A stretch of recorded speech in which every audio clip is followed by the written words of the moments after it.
You're on. All right, I'd like to call to order our regularly scheduled Board of Finance meeting as well as our meeting upon the budget for tonight. Let's start with the Pledge of Allegiance. Pledge allegiance To the flag of the United States of America and to the republic for which it stands, one nation, under God, indivisible, with liberty and justice for all. All right, in the sake of, we have a lot of people here in the room tonight, we are going to move the budgetary part of this meeting to the front. I'd make a motion that we do that. Do I have a second? Yeah, I'm gonna do that. Second. Okay, before we start it, do we have a vote on that? All in favor? Aye. Before we get into that, we always have public comment, so public comment, please. We'll start with Mr., just stand right here, please. Andy, we don't have a microphone, we're low budget here. That's your podium. Well, you can't cut me off like Wendy Youngman does. I'm not gonna cut off anybody. So go ahead, announce your name. We need your name and your address, please. Yeah, Andy Gray, 45 West Wisteria Road. So it was interesting when I first came in, I heard Mr. Belden saying something about my wife's email that was sent out about the Director of Business Operations contract that wasn't registered with the town clerk. And he said he was surprised it wasn't, the town clerk wasn't copied. And actually, the town clerk doesn't need to be copied on that because it's, the board that has to register with the town clerk. But as the Board of Education, the superintendent is gonna present the budget. He's gonna talk about things to bring the district forward, to invest in special education, to do all the things that John Burrow should have done, right? And he's already opened up the bathrooms. That took 10 years, thank you for that. He's gonna say, because I've heard him say it in several meetings, like, there's a lot of risk, you can't cut the budget, okay? And my response to him was, they're gonna look at you and say, 3 months ahead before the budget time, the 15-month period, you have a $58 million budget. Don't tell me you can't contain $300,000. Your plan can't be that delicate. And I do think he needs the ability to operate. Right? But I also told him, you're not going to be able to execute, bring the special ed in-house with the staff you have. There's 2 supervisors that Mr. Rowland has been saying he's been putting on a plan, right? He's been telling parents that have asked. They were supposed to be out. There's a secondary special education supervisor who lied in my daughter's PPT about clearly observable facts in 2022. A dozen emails to John Burrell, no response. There is no way that this school district is going to be able to execute that plan with fidelity with the leadership they have. And that is true about the plan overall for the district. The superintendent needs the ability to remove several administrators, a couple of them in this room. You gotta give him the grace, you gotta give him the budget, but you have to hold him to account. And also I sent you analysis of the compensation and experience of the business directors in the district group.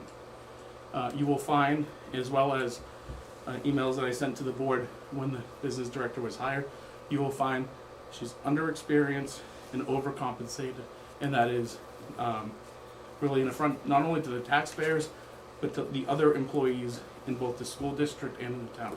Thank you. Thank you. Any other public comment tonight? Please stand at our podium. Do we have you sit? So, if this meeting goes long tonight and you need me to pass out and give you a 10-minute break, just give me a signal, and I'm sure we can. We're glad to see you're okay. We're glad to see How's you're that? up right now. And thank you all for your kindness at that meeting. It gave me that moment where I thought, you know what? If it takes me passing out to get everyone on the same page and helping out, maybe I will do it a second time. So there we are. So let me start my clock so I know where I'm at, although I don't think No, just take you'll- your No, time. don't worry. We're not gonna go there. Say your piece, please. We need your name and address. Mark Morash, 25 Mist Hill Drive, Brookfield, Connecticut. All the best public comments have been wrong. Board of Education, Administration, and Elected Officials report card. And I am speaking directly to the Board of Finance, because that is this meeting. And this is One parent, one citizen, one active person speaking with you. I went to the public hearing back 2 or 3 months ago, and I watched a member of the Board of Finance ask for accountability. And I watched him get, I don't know, let's say, digging in of the heels. And so when I looked at that first moment, accountability got an F. Understanding the assignment. I watched as the chair of the Finance Subcommittee asked, understanding the assignment, for 3 different versions of the budget, doing some steps. Let's do some creative thinking. And I watched what came back look like something a 9th grader would write at 2 a.m. the morning a report is due. We're just going to cut teachers. I don't think anybody wants that. I don't think a lot of thought had to go into that. Our budget for our children is not a game of chicken. That gets an F. Attention to detail. Then at the tri-board meeting, I watched a conversation happen from the floor about line item looking at the budget. And I watched people say that it wasn't their job. They looked in the face, people who spent the last decade going line by line, building a system to go line by line, and said, it wasn't our job. And I get why you're angry, because I'm angry about it too. And that level of attention to detail also gets in that. Communication, the Board of Selectmen writes to the Board of Education and says, give us 3 more budgets, a minus 0.5, a 1, and a plus 0.5. You gave them the chance for extra credit. You gave them the opportunity to pitch something and get more money, because I don't think you were just doing it for the sake of busy work. We're all too busy for that. And you got nothing in response. Communication, guess what? Ooh, gets an F. We could have at least responded. I thought a wonderful idea, which was then pitched at a board meeting not too long ago, a special education subcommittee. The Hail Mary. We're going to do what everybody knows we need to do, is find a way to build a system that parents trust with fidelity and bring kids back into district when there is something in place. A board member brought up the idea of a special education subcommittee, which I know has been passed around for years. And you know what happened? It got killed. And I'm not going to go into the details of how it got killed, but a lot of what was spoken absolutely isn't true and isn't in the board bylaws. So special education, even though we made that Hail Mary, gets an F minus. The Hail Mary, the moment where they could have come here tonight and said, the superintendent's got this plan to bring kids back. There's a special education subcommittee. The Hail Mary. And instead Doug Flutie gets sacked. We lose one of the most iconic college football things in history, and we don't get Flutie Flakes. And this is how we function. But I'm here to beg you. I'm here to beg because there are 2 reasons why cutting the budget at the knees and at the head, even though we're all angry, there's 2 reasons to not do it. One is that man right there, who came into this district and on his first day was in the high school and solved a problem that had been festering literally behind locked doors. If you heard the story of them cleaning it, it's kind of horrifying, and solved that problem. He deserves a chance. He deserves a chance, his grade of course, to be determined. But without any money, he can't do anything. And we want accountability, but the person who really needs to be held accountable fled the district. And what do we do with that? I don't know. But the second reason that that man needs the money, the things he talked about special education in his board of, I'm sure he's going to tell you all of it tonight. I'm sure he's going to tell. Spectacular presentation. The second reason why we cannot cut the budget so deep, and maybe we find the way to solve it, it's very simple. It's the kids. And our kids get an A because they have to deal with all of us fighting and arguing and unable to figure it out and still trying to learn. They don't get an A+ because they're not perfect. But that's why they get an A, because they have to deal with all of us. And it's horrifying what can potentially happen here tonight to our kids. Overall grade, I don't know, 3 question marks. We don't know, and on my way over here, and I thank you for giving me more than 3 minutes, because it means that just before I left my house, I realized how I should end this. If you've ever seen Mr. Rogers' testimony in front of Congress in 1969, and if you haven't seen it, I'm going to ask you to find the video. He spent 6 minutes, that's it, talking, and he got $20 million for public broadcasting. It's one of the most moving things I've ever seen. And at the end, he talks about a song he wrote, and the song that he used with kids, it's called, "What Do You Do With the Mad That You Feel?"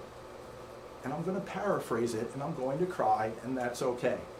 What do we do with the mad that we feel when we can't have accountability, and we can't have the line items, and we can't do the work, and we can't stand up and do all of the things that people are hired and elected for, and we get to the point where we're on the precipice of absolutely devastating the educational system in this district even more than it already is.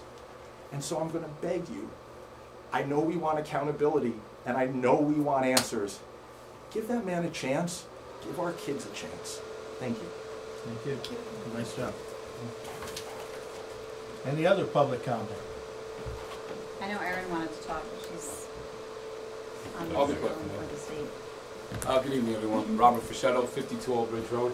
I just wanted to state for the record that for the past few years, I've worked with our business director, and I've had nothing but the utmost respect for her and what she does. And after meeting with Mr. Parisi, he also feels the same way, that we feel that the job she's doing is phenomenal. I just wanted to state that for the record, and if anything, I feel she's underpaid. Thank you.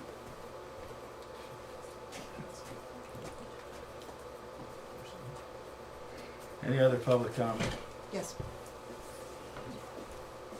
Wendy Youngblood, 9 Cottontail Road, Lane. I too have worked, have been a board member for 27 months. I'm the previous chair before Rob. But I'm speaking as a citizen. I understand that there's a hunger for accountability. I think it's challenging to go from a corporate mindset where accountability might be easier to pinpoint, the human actors or the systems that ossify or corrode or fall apart. When you work with little kids and their learning processes, accountability is a little bit more elusive. It does not mean we should not hold leaders accountable. I mean, but it's tough to know what that looks like. If the third graders score poorly, do we fire the third grade teacher? Do we fire the second grade teacher? The kids move around. Do we fire the department chair? Do we get new textbooks? Like, what does that look like? And I think our educational leaders engage in a lot of that difficult conversation and questioning. So I don't think you just cut the head off the snake and then it's as easy as that. I also want to say that when our numbers 1 and 2 leaders for the district left last year, Casey filled an enormous void. And that leadership was essential for us to get through the summer and prepare for this school year. So I think that your considerations, some of the considerations that have been brought forward by previous speakers are misleading. Casey's leadership has been fundamental to the district in the past year. Thank you. Thank you. Any other public comment? All right, hearing none, we'd like to invite. No, Oh, we're let's doing just that, right. roll I into got it. this. We already approved it. So Yep. Caroline and Superintendent, would you like to come to the table? Certainly, and thank you. Explain your plan, please. Sure. I think that was in Caroline's email, correct? That Yes. you were gonna, I would love the opportunity to give Stephen the floor to talk about some of the things in more detail that he shared. First, at the board retreat we had earlier last week, and then a little more at the board meeting a couple days later. So I think he's got something prepared. And then, obviously, open it up for any questions, comments, line I item think after questions. you go through yours, we have a brief presentation. Okay. so that we'll run through ours, and we'll see how that plays out. Can I use the USB? Will that work? HDMI, do you, hold on. I think I have an adapter.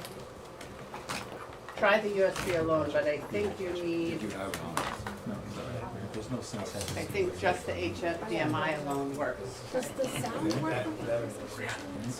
Not if I put it on, oh, yes, it should. If that's, no, if you talk, If we could put it, I I could. just watched from the other night. Oh, I know. Okay, Right, no, sorry. I think I know how to fix that now. Oh, okay, no worries. I was just So I hoping to get his, no. let me get that on the screen.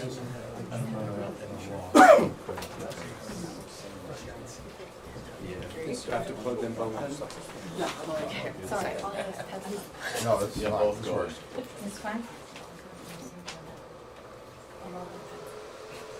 Oh, here, I wrote down what I needed. Good, I got it. You're good. I'm good. I wrote down.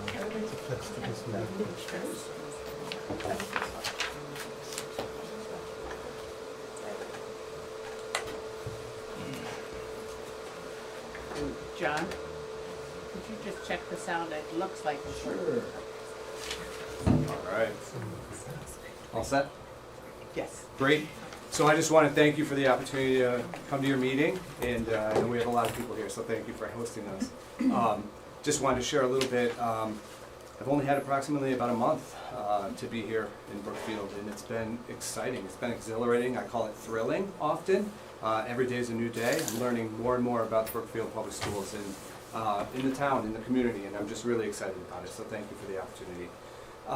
I wanted to just share some information from how we've been looking at some of the similar data that you all have shared, I've seen, as well as some other information that I just wanted to share that kind of, to us, paints a big picture of what we're trying to accomplish.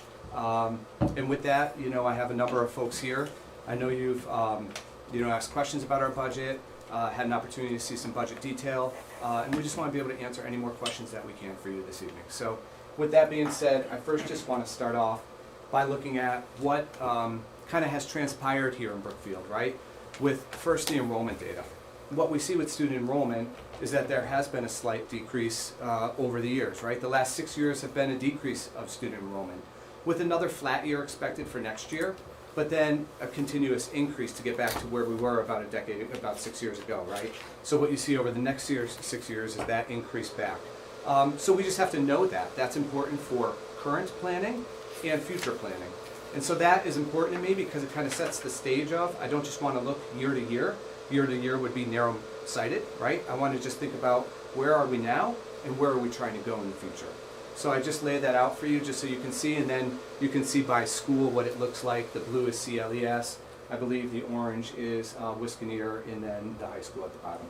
So with that foundation being set, I wanted to open up and just thank the community. I haven't been here long, so I want the community to know that I thank you. Over the last 3 years, this community has supported education. And I think that's important to acknowledge, that the community over the last 3 years, if you take a look up here at the chart, in our demographic reference group, when compared to other districts like us, right, percentage-wise, we've been supported. And that is been helpful for us to achieve some of the accomplishments that we've achieved, and we'll get into those in a little bit.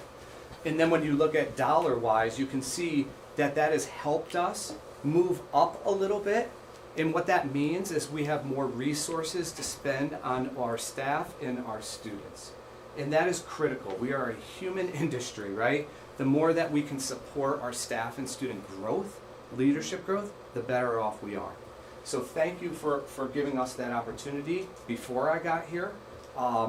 And this just shows that more accordingly to what's been going on over the last 3 years and what we're asking for today. But it gives us that whole kind of decade look from back to now. When would you like questions as you're going through this at the end, or? It's really up to you if you'd like to hear it all. So If go you back have up one, please. specific since question? we'll Yes, go sir. slow.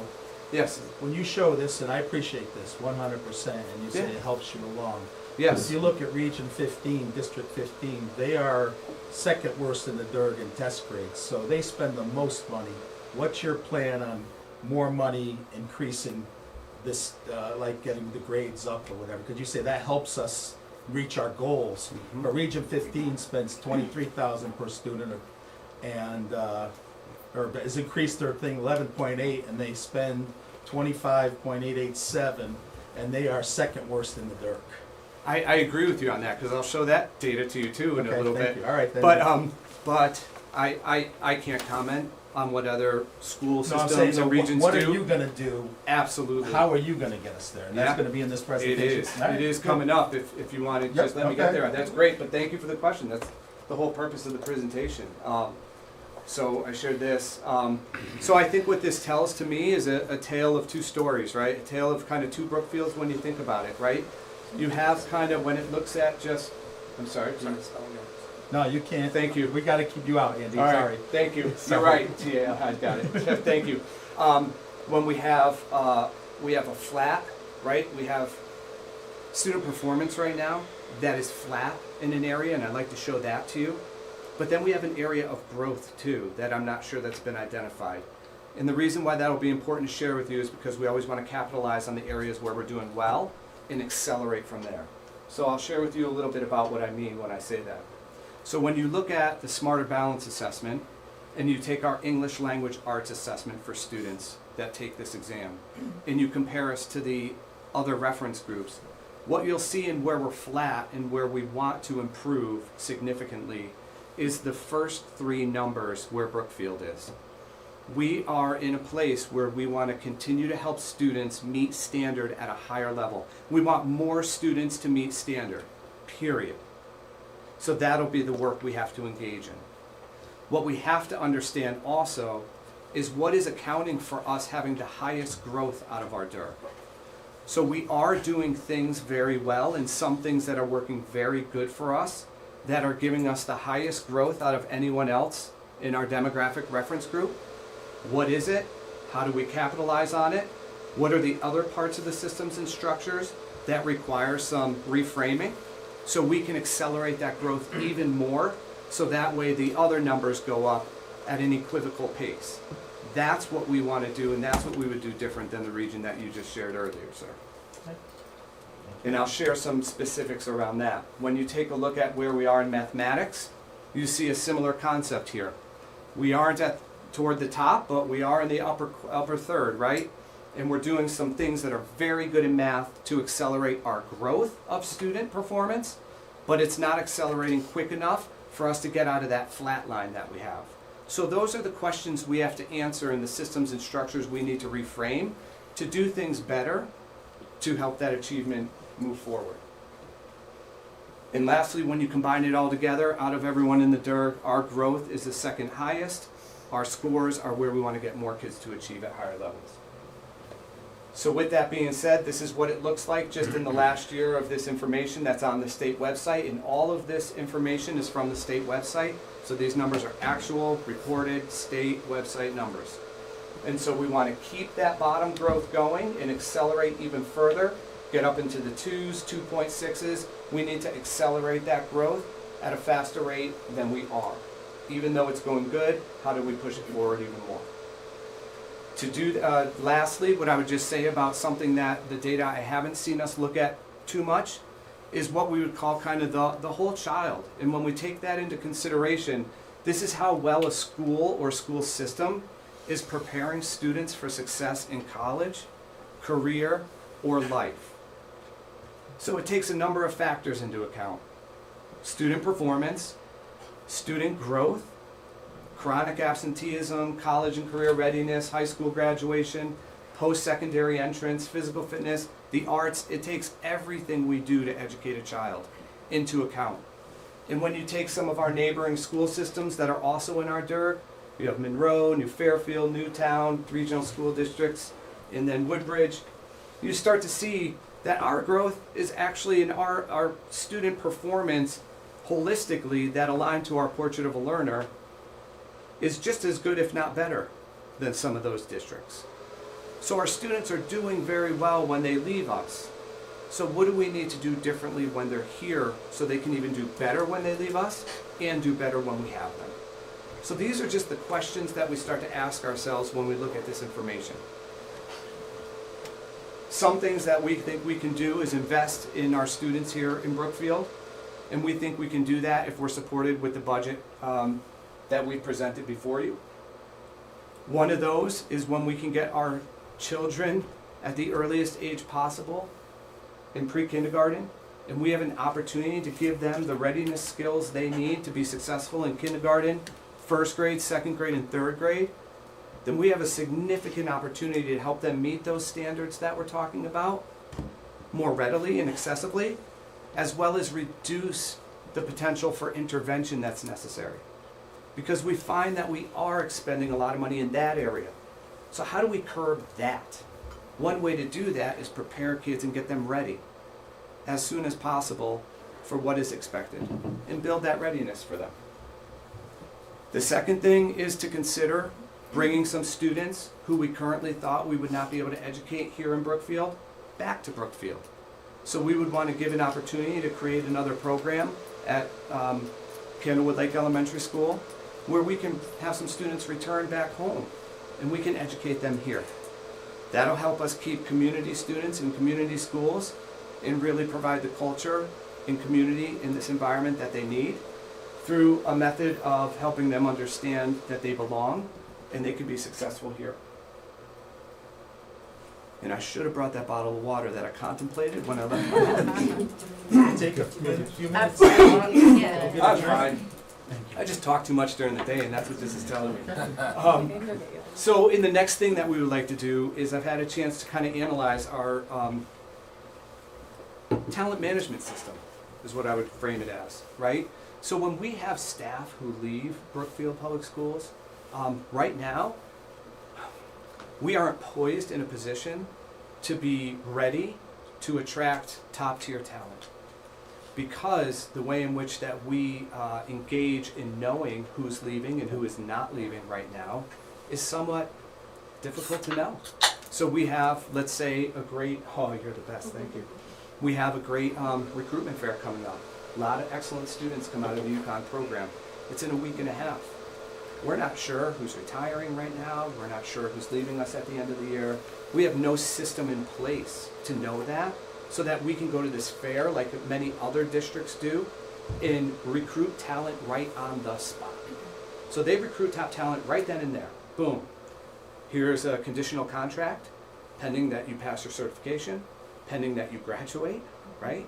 And that our budget goes through. Those are the three things, and you just do conditional contracts right then and there on the spot.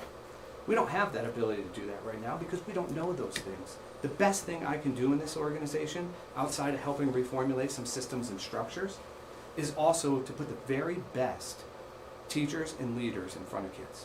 That's the number one thing I can do. And so we need to recruit top-tier talent, and we need a strategy and a plan on how to do that. It's an investment to do that up front. But we can do it here in Brookfield. I'm confident of it. And then secondly, we do need to go back to those elements that I just spoke about, systems and structures. So we need to understand deeply the instruction that's happening in the classroom, the intervention that we're providing to students, and how we're instructing students who have an individualized education plan, right? We need to understand those three things deeply and know how those systems work in each school right now and reframe them so that way they work more efficiently and effectively. So our students can succeed at higher levels and meet the standards that I said we're flat on. So I think that gets at the question you were asking. What would I do differently? We're going to look at efficiencies and effectiveness of how we structure, how we provide instruction in schools, how we support that as leaders, and how we help the systems run so that way students get the very best education that they can. I can't speak to how another district might do it, but I can tell you that's what we can do here in Brookfield if we're supported to do that work. So that's the work I would like to start and engage in. And here are some of the estimated financials behind it in a 4-year plan. And so I think you need to know, what is that going to cost us and how are we going to get there? What offsets might we have from it? And I'll tell you some things that may or may not be up here. There are some grants we can apply to. Had you hired me a month earlier, we would be in a better position for that. I'm not judging that. I got hired sooner than I expected.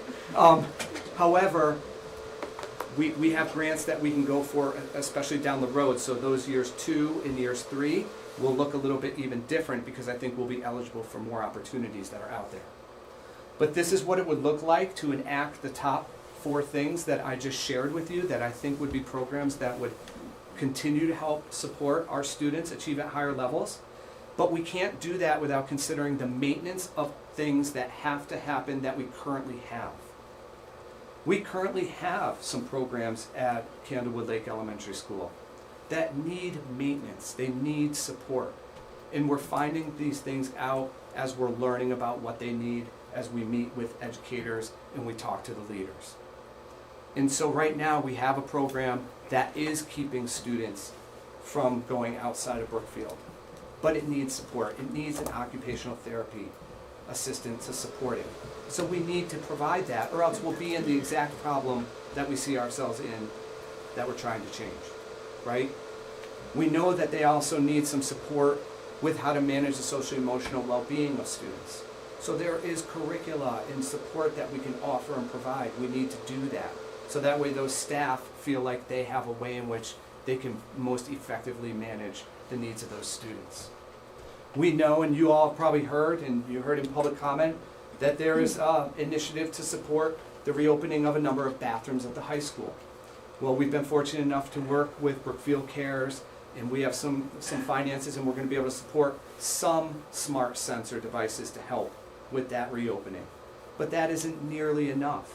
The student body that gave us feedback on that told us that the biggest area that is the worst space for vaping and things like that are in the locker rooms, the athletic locker rooms, which seems so contrary to, right? But however it is, right? That'll require like 4 sensors in each one. That's 8 right there. So if we want to continue the program, continue that evolution of it happening, we need financial support for that. And that wasn't something that we would have planned for that original budget because we just started getting into this, right? Can I ask one question? Yes, sir. The acronyms, could you tell everybody what they mean? Unique is a curriculum. Right. It's a curriculum for social emotional learning for our students who require that. Okay. And that would be used by some special education staff. Mm-hmm. Okay. Brookfield High School, smart sensors, those are vape detectors. Yeah, we know that. Okay. The certified occupational therapy assistant, paraeducator. Oh, up top. Up top. Yeah, great. I tried to just explain them all. One's the preschool program that I explained. Okay. The CLES Cubs program would be helping students return back to Candlewood Lake Elementary School from being in other towns and other programs. The recruitment efforts that I talked about to hire top-tier talent. Mm-hmm. And then the other one are systems and structures that happen in the classroom for, it's a multi-tiered system of support, it's called, MTSS. And that is, tier 1 is instruction that happens in the classroom. Tier 2 and 3 also happen in the classroom, but they can also have support in there like interventionists or special education teachers and other supports that help students meet the goals of the class. Okay, thank you. No, thank you for asking. That's No, great. since we're on this Watching, slide, look at Yeah. that. walk me through this math, because I'm looking at as outplacement offset, that's gonna be your costs. I mean, your improvement total is gonna be your costs. Right. Exactly. So then your outplacement offset is your estimated what you're gonna save bringing it in. Correct. So now on special ed and outplacements, sitting through all of these budget meetings, I've been told how complex that is, how we can't put a number to that, Right. how this is so fluid. How are you able to put a number to that we know is real? Because when we go through the budgets, we never get a real number any year in a budget. We Right. get estimates, we get maybes, we get 32 students are gonna be outplaced, then we find out 29 are outplaced, then we find out 20's outplaced, Yeah. then we find out 31 is. So you're putting firm numbers on your savings, but yet we can't put a firm number on our budget. So I do want to kind of go back to the beginning. I think I did say that these are estimated numbers, and I put it right up there. I don't want to say that this is exact or firm. So the reason why it can't be is that student placement into or out of an individualized education program, special education, is a PPT decision. It's a committee decision, right? Parents are involved with that, staff are involved with that. It's also a parent decision. A parent can Right, say, I want parents my are child involved with that. outplaced, whether you say, I want him in place, the parent can say, no, I want him outplaced, they get an advocate and they go outplaced. Correct. So this number that you're showing us as an offset, really, what's the firmness of that number? I mean, it's a great number on the board. Yeah. It's a great number to show the savings, but what's our belief in that number, that this is a number that's achievable? Right. I think it's always a variable, right? We will try our best to work with the families and the students that we think that we can bring back and return to Brookfield. We're fortunate to have folks in special education who know our families well. And we believe that this is achievable. The first year would be 3 students that would come back. Year 4 identifies 4 students. And year 5 identifies 6 students. And we believe that that's a manageable pathway to be able to do that work. Because what we're doing is 2 things. We're not just building a program to have students return to Brookfield. We're also building a program that would catch students either moving into Brookfield or coming up through preschool who require that same type of program. Now we have a least restrictive program here in the Brookfield Public Schools that we can offer, that we don't have currently. So yeah, there are always variables. I can't tell you for certain that that's going to be perfectly worked out. I can't tell you I can make all that achievable this year. I can tell you this is the goal. One of those might have to offshoot to year 2, and that becomes year 1 for that area. The next question Just is, being what if realistic. you hit, instead of the 755, you hit 300,000? How are we gonna absorb that $400,000 miss in the next year's budget? Right now, you're saying in year 2, we're gonna spend 630,000, but we're gonna achieve an offset savings of 755. What if that offset savings, the cost is gonna remain the same, because you're gonna have the same people in place. What if that 755 hits 400,000 and we're down 300,000 bucks? What is the accountability? What do we tell the taxpayers? Gee, we had a miss, it's 0.5%, that on us. How do we get firm, again, some kind of, those are great numbers and I love the idea. Yeah. But these are numbers on the board that how do we make sure we meet them, and how do we make sure we don't get caught up in a program 2 years down the road that we've invested all this money in, but we're not getting the return? Mm-hmm. Well, those are things, number 1, we have to keep looking at ourselves internally, and number 2, sharing with you how that's going. So that would be the accountability measure for that. And number 3, we are going to work to achieve this. Let me ask the question a different Yeah. way, maybe. We fail on that number. Are you gonna get rid of 10 staff members? Or are we gonna keep those 10 staff members and go into year 3 and miss that 898 number by 500,000? At what point Right. are we, every plan is great, but what's your pullout plan if this fails? Because it's big investment. Mhm. You're looking at a 1%, 1.5% each year of an investment. Where is that, hey, if this goes awry? I hope it doesn't. Right. Where is it? Where is your plan? And then second, on the other maintenance merging and all that, how do you get to the 274 number if I add 60, 15, 8, 25, and 85? How do I get to 2? No, it still doesn't come to 189 on top, because if I add up those 3 numbers, I get 171,000. So how do we get to the 274, 6119 number? When, 85 and 189. oh, total, okay, I apologize. Yeah, All right, I total. apologize. Yeah. All right, thank you. I didn't see it, thank you. All right, apologize. All right, I mean, I think, Yeah. if I may 274. interject, I mean, I think the key is gonna be progress monitoring the Right. program. I mean, Yeah, but you're hiring people, right? We Are are. you not hiring people to get to this level? I mean, are Yes. you We not are. investing huge Yes, we money? are. right, But isn't this the goal, that the town have its own? It's the goal, Yeah. but what happens if we miss? Where do we stand if we miss? We already have 2 programs that I would say aren't the same, but we have 2 other programs for different needs. The same question would be viable for those as well, right? So we would have to dismantle a program. That would be The unfortunate. reason I ask is we went to curriculum coaches, we spent a lot of money on curriculum coaches, millions of dollars. Then we find out 3 years later, gee, that didn't really work. Mhm. So then we renamed the curriculum coaches to a different status, and then we find out that really didn't work, but we didn't lose any of the investment, we didn't lose any of the cost, we didn't lose any of the overheads driving these, and we didn't get the production we wanted out of these overheads. And now you're presenting us with a totally new plan, Mhm. and I like it. I'm not gonna say I don't like it, but yet, we have no assurances this isn't gonna be the history of the past 5 years. And when I asked if you're willing to cut people, you sort of hedged it and saying, I don't know, and I'm saying, what is our backup plan? Are we gonna have curriculum coaches that we kept on and it didn't work, and we're still paying? or are we gonna be hard and say it didn't work, we're gonna cut 5 positions? So can I put that question just a little bit differently than Glenn? So you're asking for 274,000 more in year one. If it does go south, let's say your save isn't 700,000, right? Steve, they're asking for more than that, but they're recouping 518 on the back Yeah. end. So they're already But right now putting they're in getting an the save. If offset. we gave them 274 and it does go south, do you have a plan for addressing that within the budget that you have right now? Or that the budget that you get? Can you, let's say you don't get any saves. Depends what budget we got. But Steve, to get there, they're spending 700,000 to, Yeah. and we're putting in 274. You're missing that point. That 274 cost, they're putting 500, they're banking on 500 in savings. I guess What I'm saying is, if you don't achieve those 500,000 in savings, We're stuck with $700,000. they are. What I'm saying is, what would you do within your budget if you don't make that 500? We'd have to make some serious cuts. But then what, okay, all right. You know? Not us. Okay.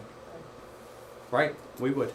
But I mean, what's, I think we, sorry, go ahead. I was gonna say that this is our biggest problem, special needs. If we can do this and be successful, we're going to, it is a there is risk. There's risk. Nothing. There's definitely risk. Everything has risk. I'm just gonna say that because I think we really need to find a solution to this. And if this is a Caroline mentioned that you're talking about quarterly reviews of the progress that you may or may not be making on this thing. Well, after the first quarter, if it shows up as a big bust, quarter over quarter. We gotta adjust. Yeah, quarter over quarter. Well, largely. But are we What- going what are we to gonna- adjust? yeah, I that's don't think there's an option not to. what I'm concerned about. If we just kind of let it, like the curriculum thing, we just kind of let it slide, and then we come up to the half year, and wow, this is really sinking like a stone. I mean, I think, We've got to be You're asking prepared for a to do big leap some. of faith. Yeah, that's my question. Are you prepared, Well, if this falls apart, to make the changes you need? Something's within got to your be in budget? your back Everybody- pocket. And you have to make those changes. Without I risk, think there's that's no the- reward. I Right. understand that the needs problem, but the concern would be, let's say you get none of these saves. Are you gonna be able to find 500? Let's say we gave you the 274. Are you gonna be able to find 500,000 without seriously affecting other programs? If you don't get those saves? I understand that, but we also would be How working comfortable with, are you, I right, guess I'm I mean, saying. we'd also be working with the families to make the determination that they'll be coming back to Brookfield, before the right? investment. Right. I'm still way hung up, and I'm sorry to go back to this. We can't get a budget that tells us how many outplacements we have. We can't get a number, I've been on this board So 8 I thought you years. guys I at think- 29. I No, thought- we, But how- no, So- we never have a number, it's always fluid, we always get told the complexities, we always Well, have it is, it goes up working and with this. down. We always certainly. have 300,000 we gotta give you this year we don't have to give you any, this year we gotta give you 400,000. So you're putting up numbers that we can't even budget these numbers right now. I think this is a little more intentional though, and I don't wanna speak for your background or your plan, but this is assuming, I think you said 3 students, correct? Which we understand their current placement strategy, correct? Correct. I mean, we haven't had the conversations obviously with the families. No. But we understand their current placement needs, and I'm assuming you've designed these programs in the past, right, in your previous location. And so, yes, there's risk. I mean, I don't think anybody's disagreeing there's risk, but I think the idea is to start small, right? We have 3 students that we have a plan in place, we know their needs, we think that we can satisfy them within the school system, and we think that they aren't such unique needs, maybe, that we will continue to see greater need for those programs that we're standing up. But we'd have So to. explain this to me in layman's term in this year's budget. How many did we budget for in the current year we're in right now? This year right now, how many outplacements did we budget for? 31? 32, I believe. 32? 32 was the. Where are we at 32. now? 29. And how much dollar differential, other than transportation, are we with the differentials? How much savings are we occur? We booked it for 32. We have 29 in place. How much savings is there in that line item? We're not getting that type of numbers in our savings now. I think We're it's getting the- it in the transportation side a little because of something happened different on that. I think the 518 would be a combination of the transportation and the It tuition is, for those. it's a combination. Yeah.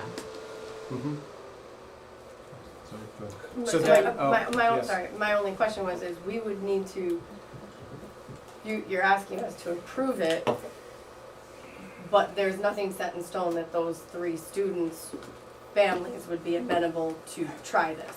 So it's like, we're gonna give you the money, and then what if you go to those and those people are not amenable? Then we've given you the money, what do we do? Do you move on to, do you have backup Right. students? So Right. any year I come to you to try to move forward with a program to do this is going to be the same answer. I'm willing to take a risk, but not so much so as to promise someone something or guarantee before I know I can actually execute on it. So, But then there's no accountability and no real risk. I mean, I don't know if that's the right term I use, like No, but then accountability. the only problem is I don't we know. put this I'm in gonna the put this budget. number on, but if I miss it, you know, That's don't not think what I that's- said. I don't think that's what he's That isn't saying. what I Alright, said. let me I'm just ask a that's all, question I was though. just asking, we No, put the no, number on, the that's a fair taxpayers vote on question. it, you Yeah, get it in the budget, Absolutely. that's Yeah. cool, you're able to act on it. Mhm. What happens if do we have similar to Glenn, like, so we've gotten the taxpayers, we've gotten the budget, it could go, maybe those 3 families aren't amenable to bringing their children back to Brookfield, for whatever reason it is, Right. which is totally fine. What happens then? We've now oversold, we've basically we've overfunded a budget that now that's not gonna work Or out. do we pivot to other options, right? That's just my question, 'cause Yeah. you're Yeah, asking. no, that's a good question. So it isn't, I don't say it's only 3, right? We've identified more, but we think that's a smart and realistic way to open a program and gradually introduce. So, a little more comfort level then on the next question is, what other districts have done this? What is their success rate and have they hit their numbers? Mhm. And do you have backup on that, like say that Weston did this and brought it in-house and they achieved such savings, or are we blue sky right now? Well, we know we currently send students, I believe, to Newtown, right, into some of their programs, Yeah. so they do it. And it's highly successful, they But are they hitting Fill their- savings that like you're doing? Are there numbers that back this up? Is there something like we can go to and say, gee, Newtown did it and they were paying so much and they got a reduction now and they did this. The savings that you're producing here are pretty good. I mean, where else has this been done that you know of that produced the same savings? where I came from, same exact thing, we opened 4 of them up. And what was your savings? Same, because you're out, well, it's hard, it's a variable number, and you keep asking and you don't want a variable, but it is. Because an outplacement costs differently depending on what the student needs, right? So if I'm sending them to one outplacement, that could be up to $250,000, where another one could be 120 or 70. But- And so the cost is wherever the student is currently. That's our realized savings. We can't get the same realized savings as another district because they might have students in different places. I don't know that. I think the question But this was, is what we know about our children. I think the question was more about success rate, The success rate is high. right? Not are they saving 500,000, we're gonna save I'm just 500,000. trying to Yeah. see if this has It's been more done about- before and Oh, what yeah. It's what more the about numbers a are, because again, comparable savings. We do it right now in Brookfield. We do it right now with two particular, programs we have at CLES. This is a different offering of a program, but we do it right now. How many students are in that program? We have 10 and about to be 12 next year, and that's why I need the maintenance occupational therapist. We're just hearing them and It's we're just a asking them plan. questions, It's a- yes. And We're we're not Oh, they're probably great having settling on questions. discussions anything on right this now. going Correct. forward. This is like a proposal that we, Yes. spend more Exactly. time on. Yeah. But it's But a how do great, you it's a quantify the great numbers, step. Naheed? Tell me how you quantify the numbers. So, to me, Glenn, I think we really need to take this risk and bring it in-house. If we don't do that, we'll be in that whole, the transportation and everything, it's always going to. So, if we have to do that, we have to have a plan, and there is a plan today. So we just heard a resident say today Yeah? that we can't devastate the school system. No, If we're this not. fails, we devastate the school system. We're all- They have to take a huge hit in their budget and jettison people. And I know with the risk, I'm just saying, are we prepared on the backside? In my That's all. mind, I think this is just a proposal tonight. It's a step forward. We discuss it, we weigh the risks, we look at the sustainability. As a group, we all talk about it, and then we decide. I don't think we're deciding Well, so tonight. based No, on we're this not. discussion, No, I think it would be helpful if you guys can help us with this So what happens if this doesn't go? Yeah. Okay. that's- Right, we've talked in Yeah. high level, Sure. 50,000 feet. Give us Yeah. a plan, a real plan of, okay, we're gonna checkpoint every 3 months. If it's not going to plan, these are the actions we would take. So we can Okay. see what the actual risk That's would fair. be. That's fair. That'll give us an idea. And if you all think it would be best to push one of these out a year, but the others, you know, you can support us with, we'd be amenable to that. Well, we can't, Are we how do adding we to the tell the budget? outplacement offset versus? I'm the sorry? programs? Are you asking for this budget, Yeah. this This is included in his budget that they're, It is In the okay, budget okay, now. It is. This is in the budget now? I think this is what Right? he's Is this proposing. this is in your Yeah, budget I'd right This now? to launch special next ed- year. No. You're Yeah, asking. it's launching to But next year. is it part of the budget that was Is it part of submitted the to us? 4.86? Yes. This is part of the 4.86. Well, we don't know what Yes. budget, they're still working to This is in the 4.89. 4.86. Steve put it down to 4.4, but you're still working to It's 4.86. the AOE budget. 4.86, right? So they're still Okay. working to the high end of their So this is the 4.86. 4.86 version. Does this include, all right, so go ahead, then we'll ask our question. Next slide then. There isn't a next slide. There you go. This was the, I knew this would be the question slide. What more do you want? This is like Fair enough. everything. If I could just Huh? make, What was the answer to that question? Is So, it in the- but- is this investment in the 4.86% budget that was submitted? Yes, it would Is the require that we would need that to make $300,000 that. of the medical out? So did you drop your 486, did you take the 300,000 savings in medical and drop that down? And then you work to that number, or did you absorb that 300,000 into this investment? Are we still at 489? Right now, in this moment, are we still at 486? 489 or 486, are we still at Right. 486 right now, with today's news on the insurance? Casey- Yes, Casey can that's speak new to that. news. Can we have Yeah, Casey go on ahead. too? Yeah, if I could just, I think I can possibly add some clarity, hopefully. So the question is if these specific programs are in the budget, the answer is these programs you will not find in the line item budget as it is presented. The funding for it could be reallocated Right. in the existing 486 that we have in order to make these programs So work. you're using the 300,000 in insurance The savings? 300,000 in insurance is not part of the 486. We have not taken that so out. you're yet. saying we So want you've absorbed 486, that 300,000 but we with take extra the costs? 300,000 out, Yes. Yes. which would be No, no, a she's saying they haven't 435. That's not what he said. That's not what I'm saying. I'm. There's we- 300 Very grand simple. So We're gonna we- use sitting the out Board there. of the Board of Ed's budget that they've passed to us. Correct. Within that, this is actually not in there. You're saying you would reallocate funds to cover this in that budget. But what funds would they Yes. reallocated, and do we That's a get good the question. 300,000 back Yeah, of so the we health get- insurance? So if you take your 486, Mhm. you remove the $300,000 out of it because that was an estimated cost that we now know is 12.9 instead of 16. You remove that. Right now, what would you be? You'd be 300,000 less than what you asked. Are you adding back in all this extra money, and you're gonna be where? No, so No, we. Where? That's what I Okay, said, where? we're Who's not- on it's not- first? I mean, So, it's, well, go ahead. no, go ahead. So this, all of these proposals were put together. We got the information on insurance, I think, 2 days ago, Monday.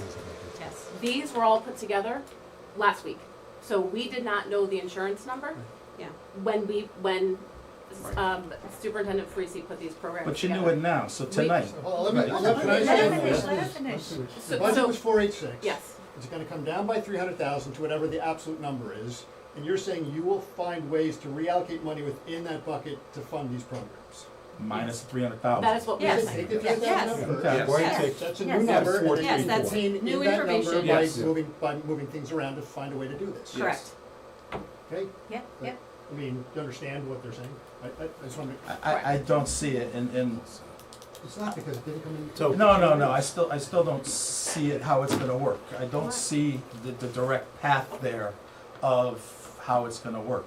Cause they gotta spend, to get there, they gotta spend, the improvement total is $700,000 they gotta spend. Where is that $700,000 coming from? We said that's the cost, the improvement total is the cost. They're only getting $300,000, we're talking about, where's that 707 being changed around? They're counting on the 518 also. Reduction. They're Right. counting on the 518 The coming back. special education Forget that. outplacement budget will Okay. come down by 518, other Yeah. line items will go up by 707, there'll be Right. 189 gap, which they'll take out of something else. And that's what Yes. the three students. That will reallocate, yes. Right. Absolutely. They're- I'm not saying that Grace, they can do it, but I understand what they're saying. All right. So what we're asking for is no further reductions in All right. supporting this. So, Yeah, let's talk I'm about, gonna say it a different way. yeah, I got it now. Take I the two don't hundred agree fifty with it, thousand but I out that got the it. Board of Selectmen Say it took again? out. Take the 250,000 that the Board of Selectmen took out. Yeah. Give me 274 back, same Yeah. number, and I'll do all this for the same number. Correct, Right. yes, I follow that now. And, Alright. and we still are saving 300,000. Yes. Yes. Yes. Yep. Right. All right, so let's talk the budget presentation, the whole budget process. So we got this book from y'all with the 6% budget from the Board of Ed. We got your 6% budget book. In prior years, you had details in your book. Here's Superintendent, you might want to pay attention to this too. I'm listening. So we got this book that shows us high-level details, okay, in our budget book. All we got was your high-level detail. In past, we used to get this part of the detail with the footnotes guiding us through the process of what you did, how you did it, how you managed it. Okay. We don't have any of this detail this year. We don't know where you stand, who's on first, I use that line, what's on second. We can't follow it. Then you say, Board of Selectmen, or the superintendent has 6%, now we're at 4.86. There's no pathway to that. There is nothing but words on a thing. There's no budgetary following it.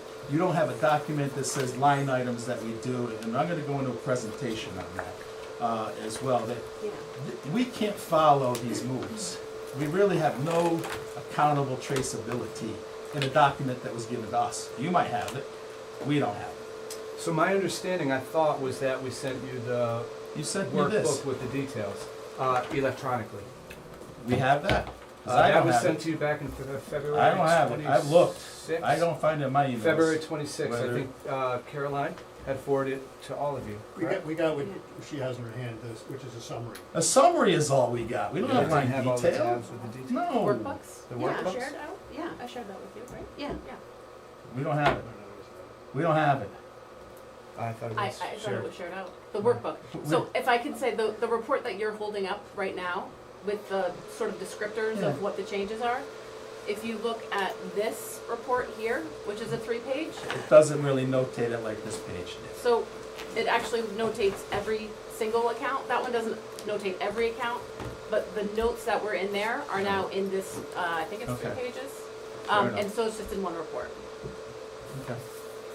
Marsh, you wanna bring up our presentation, please?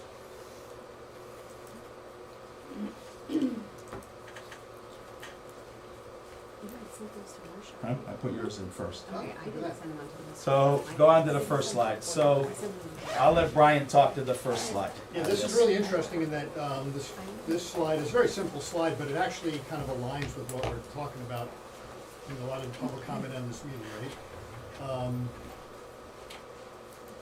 As you look at the budget, you look at opportunities, because I'm coming at things heavily from a finance perspective, right?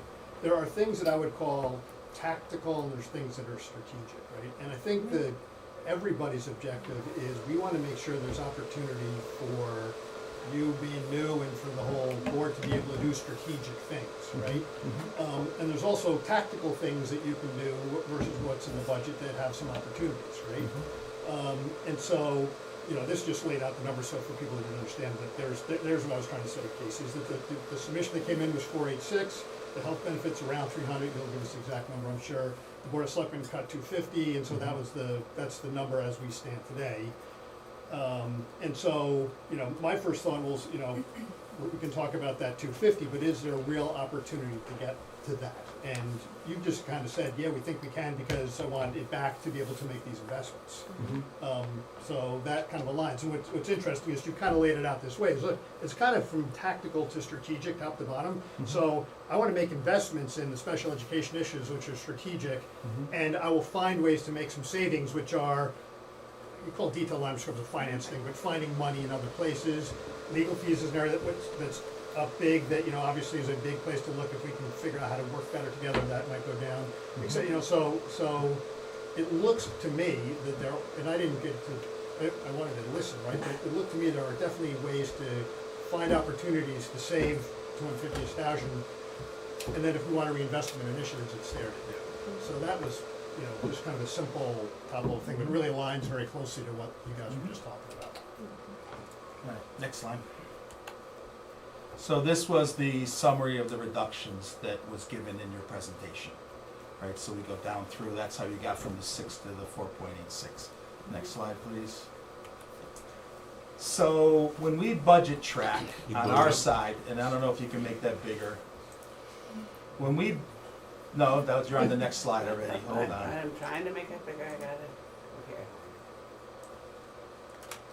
When we make changes on our side of the budget, you can see that department heads have their budget. That's, you can see the department requests, right? Right in the middle, what's highlighted in the blue. Then you can see the first selectmen's adjustments.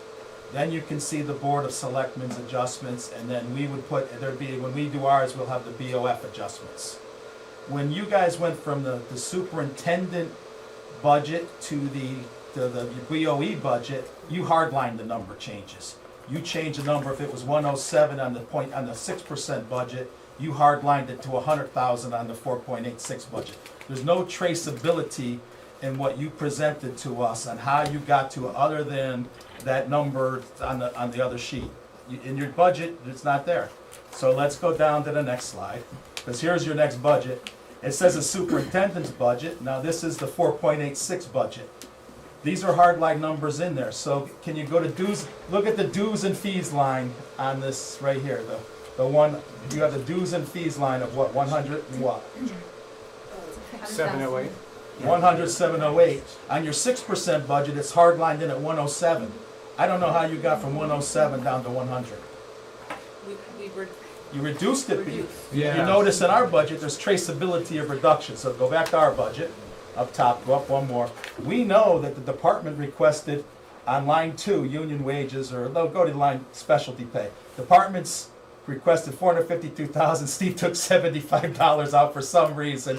It went to 452. The board of selectmen put the $75 back in. I know what happened to that line item. I could follow that line item at a high level and say, all right, the departments asked for this. The board of the selectmen said, no, we're not doing that. The board of selectmen, and then when we put our stamp on it, our stamp will be there, so then everybody could follow a department request, what the selectmen said, and where we ended up with the board of finance. To follow your budget to get from the 6 to the 4.86, I had to do this line by line and red pencil stuff to figure out what did you change. How did you get there? And then I had a deep dive into how did we get to this point? What numbers? What's in? You go back up to go back up a few more slides. What's in your 112? Known decreases. What's in the known decreases? I know by hunting and pecking with my red pencil that some of that is oil, fuel, or whatever, but I don't know. I think it's oil thing and a $64,000 draperies, I think, is in that 112. No. But I don't know what's in that number. I don't even know how the Board of Ed approved that without even knowing what's in that number.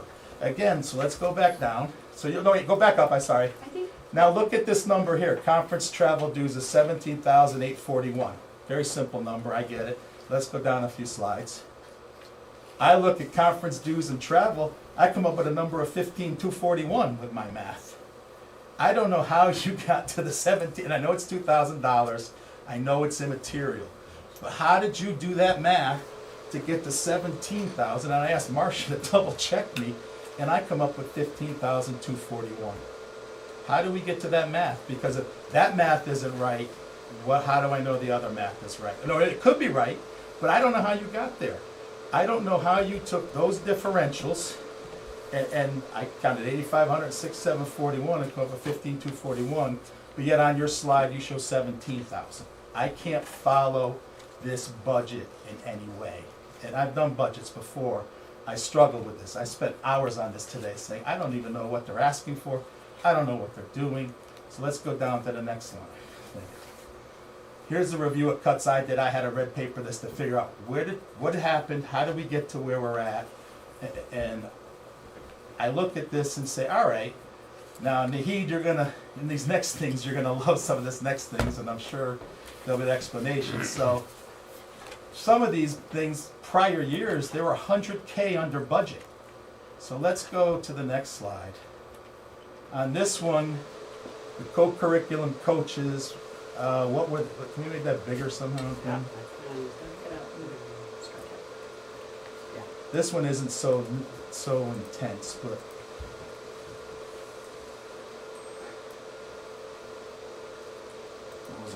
Marcia, you can just use it using the Zoom. Yeah, can we magnify the screen? You use that little drag bar on the so lower we left, lower right. budgeted in prior years. I don't know why I signaled that one. 55. What? 61, 63, 45. Overtime? Yeah. I don't know how you got to the number where you deducted, I think, I'm not overtime, I was, that shifted the arrow. Now, you move my Can arrow. we do a different screen? Sorry. Oh. Yeah, see that one, You had change the said size. co-curricular coaches. Yeah, but I Yeah, mean, yeah. we moved the arrow moved. Alright. There we go. Use that Zoom bar on the lower right. Yeah, I can maybe explain it better here if I look at it on. There you go. Okay.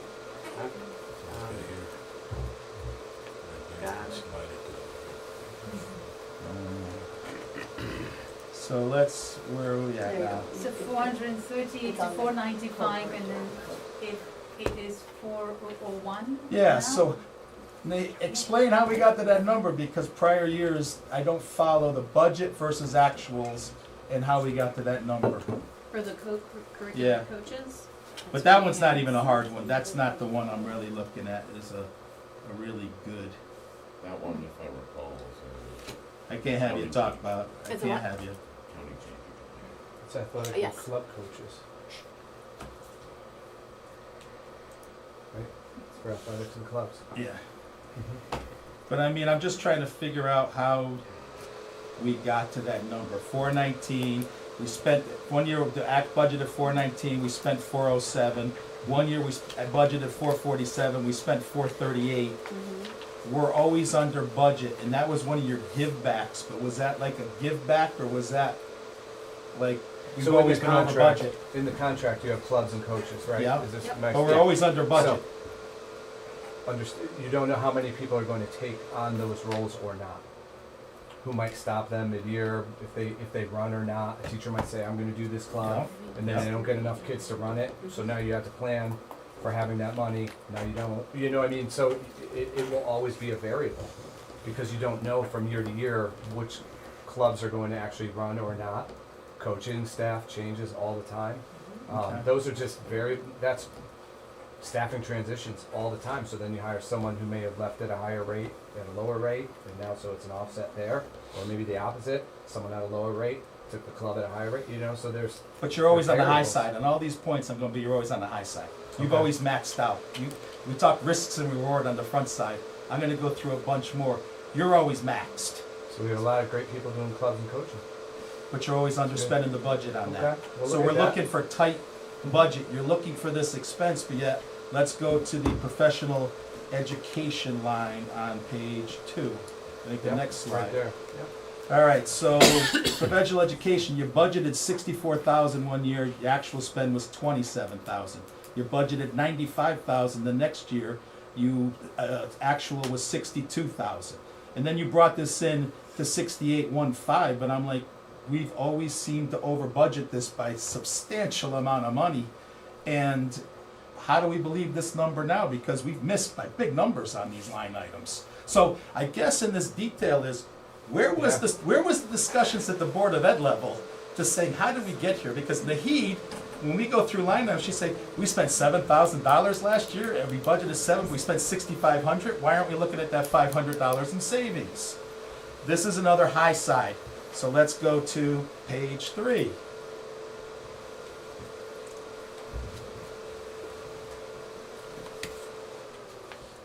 Conference and travel. We budgeted 15,000 one year, we spent 8,500. The next year we budgeted 21,930, we actually spent 9,488. This year we budgeted 14,100. But yet we spent less than 10,000 in prior years. Again, high side.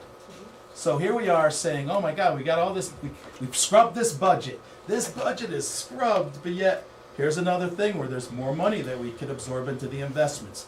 Let's go to office supplies. But that one, 17,000. I mean, that one notes that it's per like contract travel. Again, but it's on the why have we always been over budget to under budget? So can I Budget answer to that? Because you actual. have to plan, yeah, Can I answer that? yeah. So since I've been here, which my first year was 2023-24, we have had to enact a budget freeze every year in the Board of Education budget to fund underfunding in the special education area, right? So particularly last year was quite extreme. We didn't start off as a budget frost. We froze the budget in January. And all of the school buildings, the department heads, everybody fully understood the pressures. I think I sat at a meeting in this room, and I was informed that even the contingency that the town had for special education in the Board of Education budget would not cover the anticipated shortfall that we were experiencing in special education. So, and I was asked, how are you going to manage that? And so with that charge, we put on a very, very strong budget freeze. But this is 2 And years of so- data. You're explaining 1 year. This Oh. is 2 years worth of data. Well, we did a budget freeze the year before No, we as well. didn't. Yes. We've never done a freeze. So- No, we haven't. No. We've always supported, and I'll bring Bob to the Okay. table. We've always supported. So that's, please don't. So I understand. So I want to be very clear. The Board of Finance does not put a freeze. No Board of Finance member said, Board of Education, you must freeze your budget. That is a decision made by the superintendent, working very closely with myself as I track the budget throughout the year. And we have to make the responsible decision that we feel is appropriate and respectful of the allocation of funds that was appropriated to the Board of Education by taxpayers. So we have put budget freezes on. So you will see that there's several, maybe even most line items were underspent because we knew that we needed those resources to fund a very large shortfall in another very important area that is important to fund for our students. And so we can go line by line and we can talk about every single one, and I can spend time going back to see what we had planned to spend in those accounts that we ended up not spending. But My point is not that. So you're going down the road. My point is, where were these discussions in the Board of Ed meetings on this budget? Where were these discussions on these number differentials, looking at history? We have these discussions every meeting at this table. We look at historical data, we go through the things, and we look at this historical data, and that's how we make a decision on our budget process. How did we approve a $55 million budget without asking these questions and getting the explanations? And then you threw me now another whole wobble ball of saying, we can't control special ed, but we should sure put up a profit on a board and show that we're gonna make money in savings. But you just threw the weeble in the middle of the table saying, we can't control special ed, we had this overspend, we can't do this. So you're saying we can't control this aspect, but we can sure put a good number up on that board for savings. So how, again, we contradicted ourselves right now in that statement of, you're saying we had no control over special ed, we had to freeze the budgets, we had to do all these things, but we're gonna have these numbers here. We have, on this board, we got numbers. But this year is a different story, where we did budget for it properly. But you're still a little off because we gave you for 32 and then we're not saving it on the tuition. There's no savings on that line. If you go to instructional supplies, we get the same thing. You budgeted $355 1 year, you only spent $243, $100,000 over budget. The next year you budgeted $392, we're at $330, $60,000. I'm saying we are in a tight budget. You are asking for a lot of money.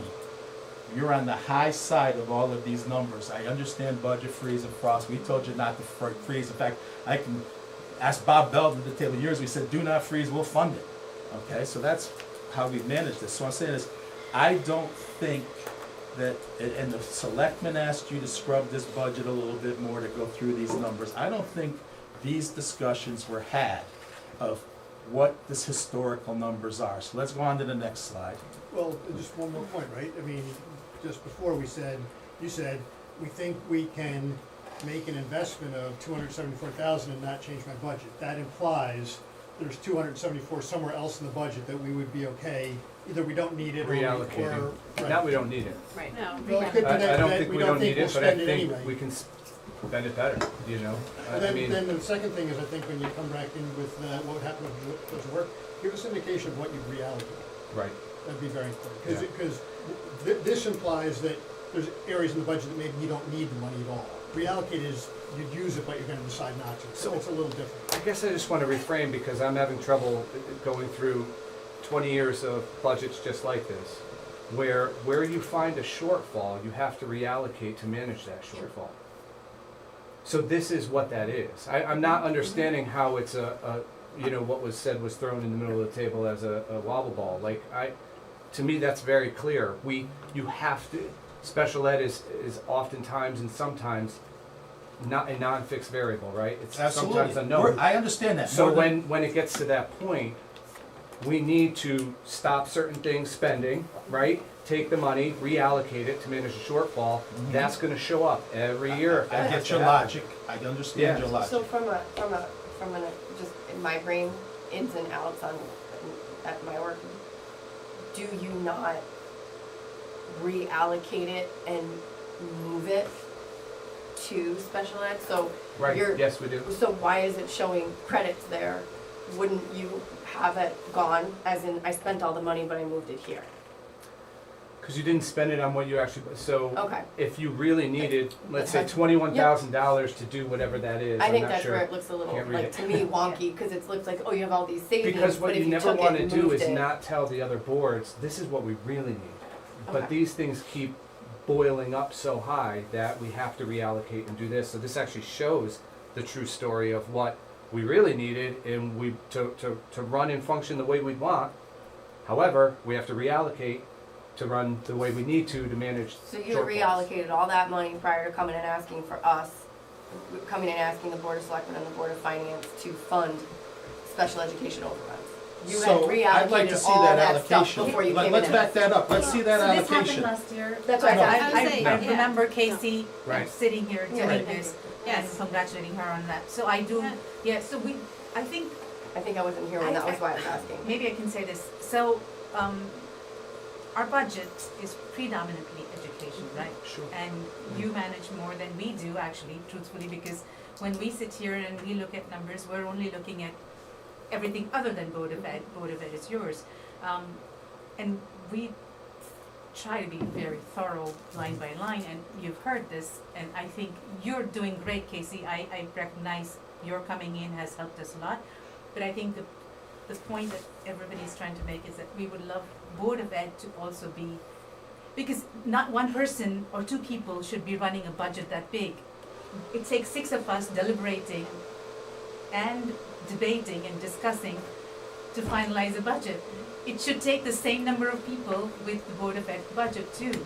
Everybody should be weighing in and saying, hey guys, not here, or this doesn't make sense. So I think all of us, and what you've been hearing in the past few weeks, is this whole message that we would like to ask Board of Ed to do more fiscal deliberation. It's needed. You are handling the bigger part of the money. You guys have, or you as, we sit and, we do something that we get involved and we help with that. But it's money. I can speak to one piece of that, perhaps, Okay. unless you wanna go first. No, I mean, I was just gonna say, I've openly said, like, this process is going to look very different next year. I mean, coming in, I'm gonna play the new card, only being in role a couple weeks. I mean, there wasn't detailed instructions on how this should be done. I took my personal background in industry on how I assessed budgets, how I made budgets, right, previously in industry, and maybe it's not 100% one-to-one, and there's gaps in that process that we can now work to improve. I mean, I've already talked with Stephen and Casey about, using other, I've reviewed other towns' processes, I've watched their videos, I've looked at their work. I mean, there's a lot to be done. I mean, I don't think that anybody's gonna say that there isn't opportunity for improvement in the review process. And I think, to your point with the previous slide, how you I feel the same way about the tracking piece specifically, right? Going from the selectmen to, or the first selectman to the Board of Selectmen to the Board of Finance. The tracking through the change process, I think, could be more straightforward and more visible. Is there not a transparent. universal matrix as far as Excel is concerned that we all could use? I mean, every single department in the town, including Board of Ed. So when we looked at these things, Consistency. they look pretty Standardization, much, yes. so you go to that, you know what's gonna be in that column, Yeah. is that The Board something, of is that Finance possible? does have the right to ask the Board of Ed to deliver a budget in a format that you would like to see it. You do have that right. I think if we use something more similar on both sides, wow, we'd be going through this a lot quicker. we'd be getting a lot more detail and seeing where the changes were. And I'll just give a perfect example. 3 days ago, the Board of Ed cut $1,000 out of my land use No, budget. Board of Finance. Board of Finance. Board of Not the Finance, Board of I'm Ed. sorry. They didn't cut anything. Yeah. They didn't cut anything. We didn't cut that. Wait a minute. Pretty excited. But that was after the Board of Finance actually had a discussion with our land use manager. We raised it because we think the multifamily moratorium is going off and we're gonna have increased numbers of applications. Right, so our legal fees and our notice fees are gonna go up. The Why Board they of Finan- cut it? They looked at the historical data and We they looked drove at it the down. historical data, and we don't know if that's gonna happen or not. So the Board of Finance said, listen, we wanna take $1,000 out of your budget. If you need it, come back to us. But what we're seeing from what Glenn said earlier, you have budget lines that are way over, and consistently year to year way over. That to some people would say, hey, I'm hiding a little pocket of money here, and a little pocket of money here, and a little pocket of money here, and a little pocket of money here. It is a philosophical difference in how we look at it. The town does not look at it that way. We try to get every budget to the amount that it actually should be. And then once a quarter, we go through, and you will see us move $12 within a department, right, to get the budget. And that helps us when we do next year's budget, that we have a better number for each of those lines. I think we would like to see, I think, I'm speaking for the board, well, I'm a member of the Board of Finance, it's official. We'd like to see that more detailed, more nuanced look at it, more in-depth look at this, right? So that when you come to us, we go, that's the right budget. Few All right, questions. Yeah. Next slide, let's. If I could just frame though, Yeah.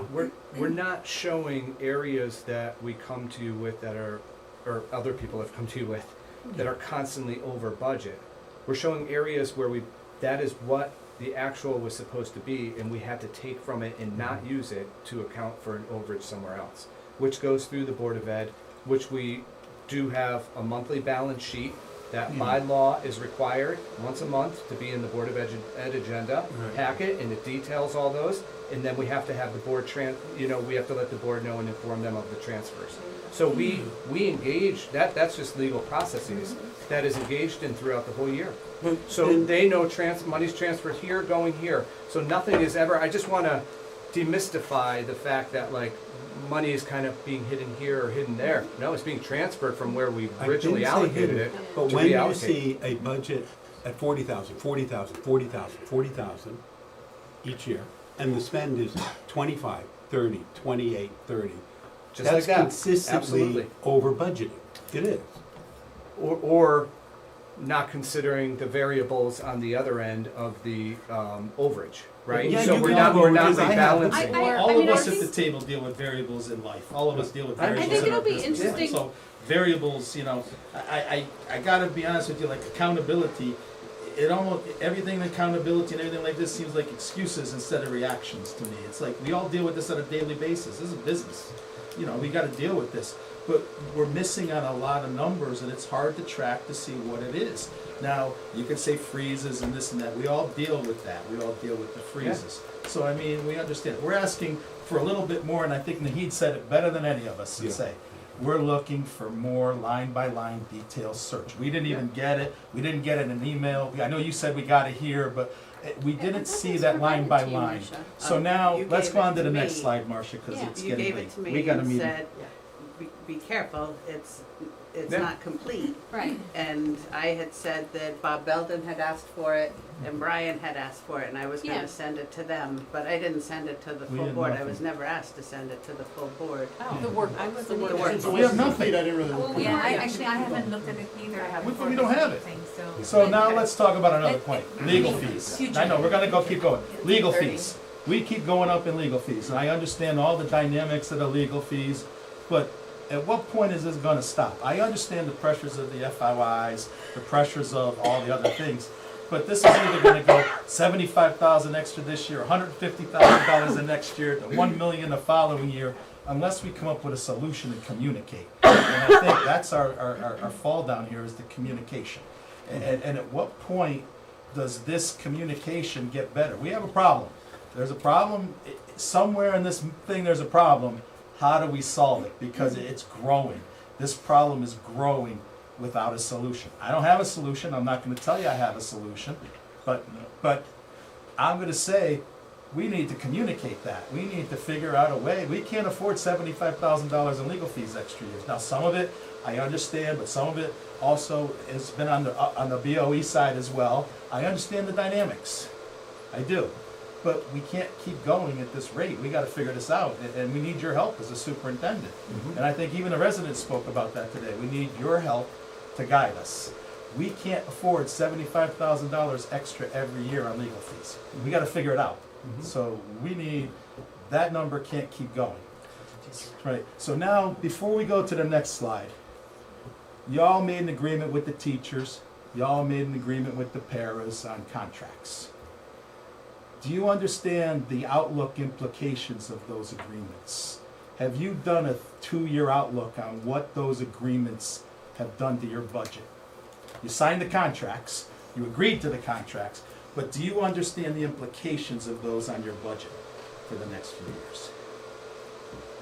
That's all provided, that's all, we look at that all throughout the Okay, negotiation so process. what is the, right now, if I just take salaries, the salary increases, what are you starting off your next budget at? Right now, today, what is the number you're starting your next budget at? So I didn't come prepared to talk about two We'll go to the budgets slide. out. We'll Okay. go to the next slide. You're gonna start at 3% next year without a dime. You're not even paying for health benefits, you're not paying for anything. You're starting at 3% next year, which are contractual agreements. You can't make a move with health benefits. You can't do anything with the, you handcuffed your future with these contracts, and it was needed. I understand the teachers are important, but did you look at the ramifications of signing these contracts when you've started off the next 2 years out the gate at 3% before you've done anything, before you've put pen to paper? You're at 3%. You add in your health benefits, you're gonna come out the gate, and Brian did this quick, 4.5%, you're gonna come out the gate with no investments. How do we pass that through the town at a 4.5%? How do we pass that as a town when this is you out the gate with no investments? How do you reach your goals? Now, I understand you're gonna give us 100,000 in savings, 200, how are you gonna reach your goals when we're already handcuffed at 4.5% out the gate, and we're not gonna pass a budget at town over 5? What point do we say, we gotta pull back the reins, we gotta make hard choices this year, we gotta get rid of some overheads, we gotta drive this down, because we can't carry that load. We can't carry that out the gate, and this is all numbers done from studies, and Bob Belden did a study analysis. This is what you've handcuffed, and this is what we as a Board of Finance, and work with Marcia and Steve, we don't allow ourselves to get handcuffed 2 or 3 years down the road. We're planning. Every decision we make is based on, all right, what's it gonna look like? When we're flattening out the budget, what's 2 years gonna look like? What's 3 years gonna look like? How are we gonna present this to the town, be fiscally responsible? How are we gonna have a budget to meet the new police station? How are we gonna have a budget to meet the new municipal center? We plan, every action has a reaction. Your action made your reaction is you're starting out the gate at 4.5% next year's budget. We're sitting at this table next year unless you make cuts. Now we're adding investments, and you're putting another risk on top of this that you're gonna meet these goals. We're gonna invest this much money, we're gonna have this much savings, they're gonna meet these goals. If you don't meet these goals, and you're looking at a 7% budget, which isn't gonna pass. So you're gonna have to make cuts anyway. So did you look at this? Did you understand the ramifications of this, or did you live in the moment? Can I speak? Yeah, fire Okay, away. Great. So I can talk about the teacher contract negotiations in total and what the goals and objectives were that were accomplished in that contract. And I want to be very clear. I know, I think Wendy, you were chair at the time when we started those negotiations, and for every administrator contract and teacher contract negotiations, the Board of Finance is asked if they would like to send a representative, right? So I just want to Do we be have a vote? very clear. Do we have a vote? No. No, you are permitted to to go. come in and audit. I think you are at the administrator's negotiations and for some of it in the beginning. So I think that's important to say. So in the teacher negotiation contract, we were trying to accomplish one very critical thing in that negotiations, which was to obtain and get from our teachers an additional 15 minutes every day for the contractual workday. The Brookfield teacher contract historically has been one of the shortest contractual workdays across the state of Connecticut. And what that means is that when the bell rings at various times for all three schools, but when the bell rings and students are released, their workday ends. At the high school, that's not such an issue. At the elementary school, when we're trying to unload 1,100 and change students out of a single building into buses and into a parent pickup line, that requires a lot of hands on deck, a lot of coordination. And so in order to do that safely for our students, we were having to dismiss from classrooms, from instructional learning during the day, early in order to get students dismissed safely, okay? So really important that those, Okay, so, but nobody's disputing those Okay. goals. Let's be right, clear on so, that. so those goals cost something, so 15 minutes. Absolutely. So 15 minutes a day, in the teacher contract, that equates to 2,730, additional instructional minutes annually that we were giving our students. And their instructional minutes, 100% instructional. 15 Minutes? minutes, yes, it will be Yeah. instructional minutes at the Okay. elementary level, absolutely, because we were having to dismiss early for that. So those 15 minutes will go to instructional learning at the elementary school. That is more than one additional hour of instruction at our elementary school per week. So that has an impact. That has a cost. So teachers, their work days, I do have the minutes here, I'm sorry. Okay. Under the prior agreement, they were contractually obligated to work 1,168.75 hours annually. Beginning in the 26-27 contract, they will be required to work 1,215.5 hours annually. That is a 3.4% increase in their workday, in their work time. And so if you look at the teacher contract, it is an above average negotiated contract for where we settled that contract for the state of Connecticut, throughout the state of Connecticut. The hourly rate of our teachers, and I feel bad saying this publicly, but the hourly rate for every single teacher in Brookfield will actually go down next year based on the additional time that they are now contractually obligated to work. We did reduce. Wait. Explain that to me, because you just said it's a 3.4% increase on the hours, In their right? time. But it's a 4.8% increase on their pay. So Next year is a 4.7% For the increase on their pay. It's a step, you have a step contract, you're 3.8 this year, So but teacher what's salaries next are year? going 3, so next year is higher. Next year, that projection out accounts for the exact same teachers that we have in our census today. We have retirements every Right. year.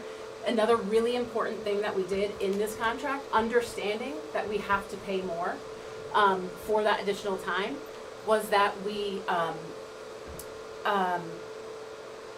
I just completely lost my train of thought. Okay, we gave the increases. It was not uniform across every step. You're correct. It is a stepped schedule salary grid. There's 14 steps on that grid. The steps were not, 1% across every step. The steps were targeted at the higher levels. That was a request by the BEA. This is a negotiation. We have to go back and forth. Part of what we wanted to ensure was that the increases across the grid were very smooth, so we don't create bubbles, where at one year when we have a lot of teachers moving into another step, we have this huge increase based on the number of service years to the group that we have. Another important thing we did, understanding that this will cost more, is that the first step is actually frozen. So we, as Superintendent Parisi said, we want to get and retain and keep the most talented educators for Brookfield students. And we, looking at the comparative data, our step one, our early steps in our contract were very competitive. We are attracting those year one students, right? So that's attractive. But what we're finding is that we're not able to retain them when we get in the higher grids of that salary schedule, because they can go one town over and make significantly more. So we increased the salaries in those higher steps in order to retain those seasoned teachers with our students. And when we have a retirement or a leave of somebody leaving in those higher steps, we will see actually more savings, because a year one teacher that we hire even 2 years from now will be hired at the exact same salary that a year one teacher was hired at this year. So there will be more realized savings in our Yeah, turnover. but when you say that, I'm sort of lost on that, because prior years I've done the analysis. We've had an $89,000 a year teacher, but then we hired a $120,000 teacher because there was a shortage in that area. So we've gone reverse of that. We've done this That can reverse happen, contingency. absolutely. But you're only preaching the front side of this, you're not preaching the back side, that this is also not a finite number. It couldn't, Of it's course not it's gonna not. always go that way. And on the contract, I don't think anybody's disputing the merits of the contract. And you said the costs are all okay, but we don't have an infinite bucket of money. We have a finite bucket of money. The bucket ends here, so when you chew up this much of the bucket, something on the bottom has to give. You just can't keep increasing the bucket and say the taxpayer 6%, 7% increases. It's not gonna pass. Let me add on to that. So, you said that we high priority was getting 15 more minutes per teacher teaching time. Sounds like a good decision. I try not to have opinions on board of that stuff, right? But that's an investment that I don't know how, we're growing 800,000 year to year, I don't know how much of that's because of 15, you never will know that, right?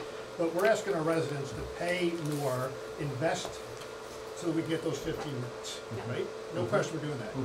So now you say, well, are we actually gonna ask them to also make an investment on top of that for the next thing you're talking about? Is it, you know, or is that our investment for this year, and then we have to wait for the investment for next year for the next thing? We're kinda doing a double investment in this plan. More teaching time and a big change into our special ed, right? So that's a But how do we hidden contain? investment in there. I'm not debating, it's probably a really good investment, but it's a hidden investment in there. But there's a lot of good investments, but sometimes something has to give. Even in our house, you got a roof and windows, you gotta make a decision between the roof and the window. You can't, or you gotta figure they're it out. asking for the roof Something, and I know, windows. but you gotta drop something out. You can't keep climbing at this type of Right. percentage and adding these percentages and meeting any goals. You've got it, and it comes down to more fiscal responsibility, more scrubbing of the budgets, taking out some overheads. You can't keep adding without taking away and adding it above 5%. It just I is think not the task- sustainable. I think the task in front of you will be the struggle to make that budget I work, agree. and Yeah, I agree with that. we're just, yeah. I But, think well, what's the path there? Because I don't see a path there. Show me the path. Here, Help me. Let me make We're at one more. 4.5 right now. I know, We're at I know. 4.5. No, no, Glenn, let me make one but more Glenn, point. we have to, they're going to work and they're going to figure it out. They have to figure it out because there's no way we'll pass a budget above 5. So we Right. all know this. Right. Exactly. You'll figure Exactly. it out. Thank you. Yeah. This will be really They'll figure important for it out. next year, right? Yeah. So- Yes. So, Yes. many Yes. years You ago, have when I time. worked You have for a year a to very figure good this out. finance guy Yeah. behind me here, right? Yeah. If you went with the budget, the way you guys start is, here's what I spent this year, here's my status quo increases, and then here's my investments. Any other place in the world, here's my status quo budgets, here's my old budget, here's my status quo, here are the divestments I'm making, and here are the investments I'm Right. making. This thought of a divestment has never come into this room since I've been here, maybe since you've been here. So, I think that's for fair. next year, that's really I don't see important. the What path. am I going to stop doing so that I can afford to do these things? Now, you're gonna I just- finesse it this year on this one thing you said, which is fine, but there are some things you have to do. Whether it's. you But they're mentioned- not finessing in this. They're taking the $300,000 in insurance savings and moving that to. No, They no. are. No, they're That's- not. No, They're they're not. not. No. I want to see in paper, because I've listened to you 100 times and I'm I'm gonna show saying, it to you. guys actually what is our have- end you had it budget up. number? What is our end budget number from you guys? What is your spend percentage increase? What is your spend percentage increase with your investment plan? They had it up earlier. You just said it was 4.86 earlier. That's the number with the 300,000 Right, included. that is very new information that just, So they've absorbed that Right. 300,000. They haven't, Glenn, they That's haven't. before. They've said it a few times. That's They have before. not, they Where, all right, They hear me out. haven't adjusted their 4.86 They yet. have not so- Where adjusted do we right here. stand right now? No, that's not it. That's Brian's number. No, no, Where but do we- take out Brian's number. right. Where do we stand right now? 4.37. That's the number we stand at. No, that's what it would be if we gave them the 274. Right. Right. Basically the 274. Take out. Actually- But are we all in Brian- agreement on No, no, this? hold on one They second. haven't seen Brian, it, they so- haven't asked us, I think they're saying that within the 4.86, they will have this new plan, and the insurance savings have not been come accounted out. for. They Oh, have okay, not right, been so- I'm accounted sorry, so for. 4.32. Yeah, so we're. We still haven't answered my, where are we? Where are we right now? I wanna, 4.32. He's answering. But his. yeah, but they're not answering. Where are we right now? If That's I a take- simple I question. think, Look we at would this love chart to up here. see. I don't wanna look at once the you chart. No, I'm going to tell you the number. Casey, if you can put everything together and Somebody send it said to us. 4.32. we So- will- Yes, Les. 4.32. Hey, Look, if you I put just a heard- number, see how it says whatever 5, 8, 1, 2, Right. 3 is 8.6. The minus 300 if you put a percent on that, it's now 4.32. Perfect. So you're Yes. saying you're going to get to 4.32 and. Everything we contain saw these tonight. effects. Yes, Yes. yes, yes, Okay. yes, they've said a few I times. updated my We- chart. We're Yeah. good, Yeah. we're good. 4.32. But Yes. you're taking out away the 250,000. You're starting at the 486, you're Just- gonna lower it by No, 300,000 For the insurance. and yes. not take the Correct. additional Right. 250. Yes, Correct. yes, Right. yes. Let's- So correct. y- you can put it in different ways, that 250 or the 270, yes. Yeah, we- Yes, I think we all I think understand. we need to move on Alright. and then discuss it as a group, not with them, because there's too many people and everybody's down Fair and enough. stuff, and we're beating Well, can you them. confirm that, so, because she doesn't believe me. And I'm right, not believing the smart number. I'm not believing it. I We've also can't. been at What this is for there to by more believe than 2 in? hours. Fails me. I'm good. Thank you. 4.32. That's Did we take the- putting your 250 back in. Yes, Yes, Correct. yes, correct. yes, Yeah. yes. They're asking for 486. We're gonna take 300,000 out for the health insurance save costs, so their budget remains the same. Yeah. Then they're saying, do not take the 250, because we're going to have this new program Right, that we Steve like wants to to do. run these programs. Exactly. And if I can just say one thing, with the extra 15 minutes a day, I don't know who, and it's been a long time, somebody agreed that teachers could walk out of the school the minute the kids do. I don't know who agreed to that. I wouldn't agree to that myself. Right. And we had the same problem with some, 30 years ago on our side, where somebody negotiated and gave the police department COLA increases on their pensions. We still have a $12 million nut to pay that off. We got rid of that COLA increase because somebody said, oh, COLA increase, it won't be that much money, a little bit in the retirement, and we won't see it for 20 years. Guess what? We're seeing it. We did away with that, right? And I think with this 15 minutes, if you break out the extra 15 minutes, take that as a fixed cost, and then look at the increase for the teachers, it becomes much more palatable and reasonable. We're getting 15 minutes a day from every teacher. I do not want teachers in Candle Lake Elementary School walking out the same time the kids do. I don't think anybody does. There's Can't 1,100 facilitate kids. it. This is mayhem ready to happen, in my opinion. All right. Are we done?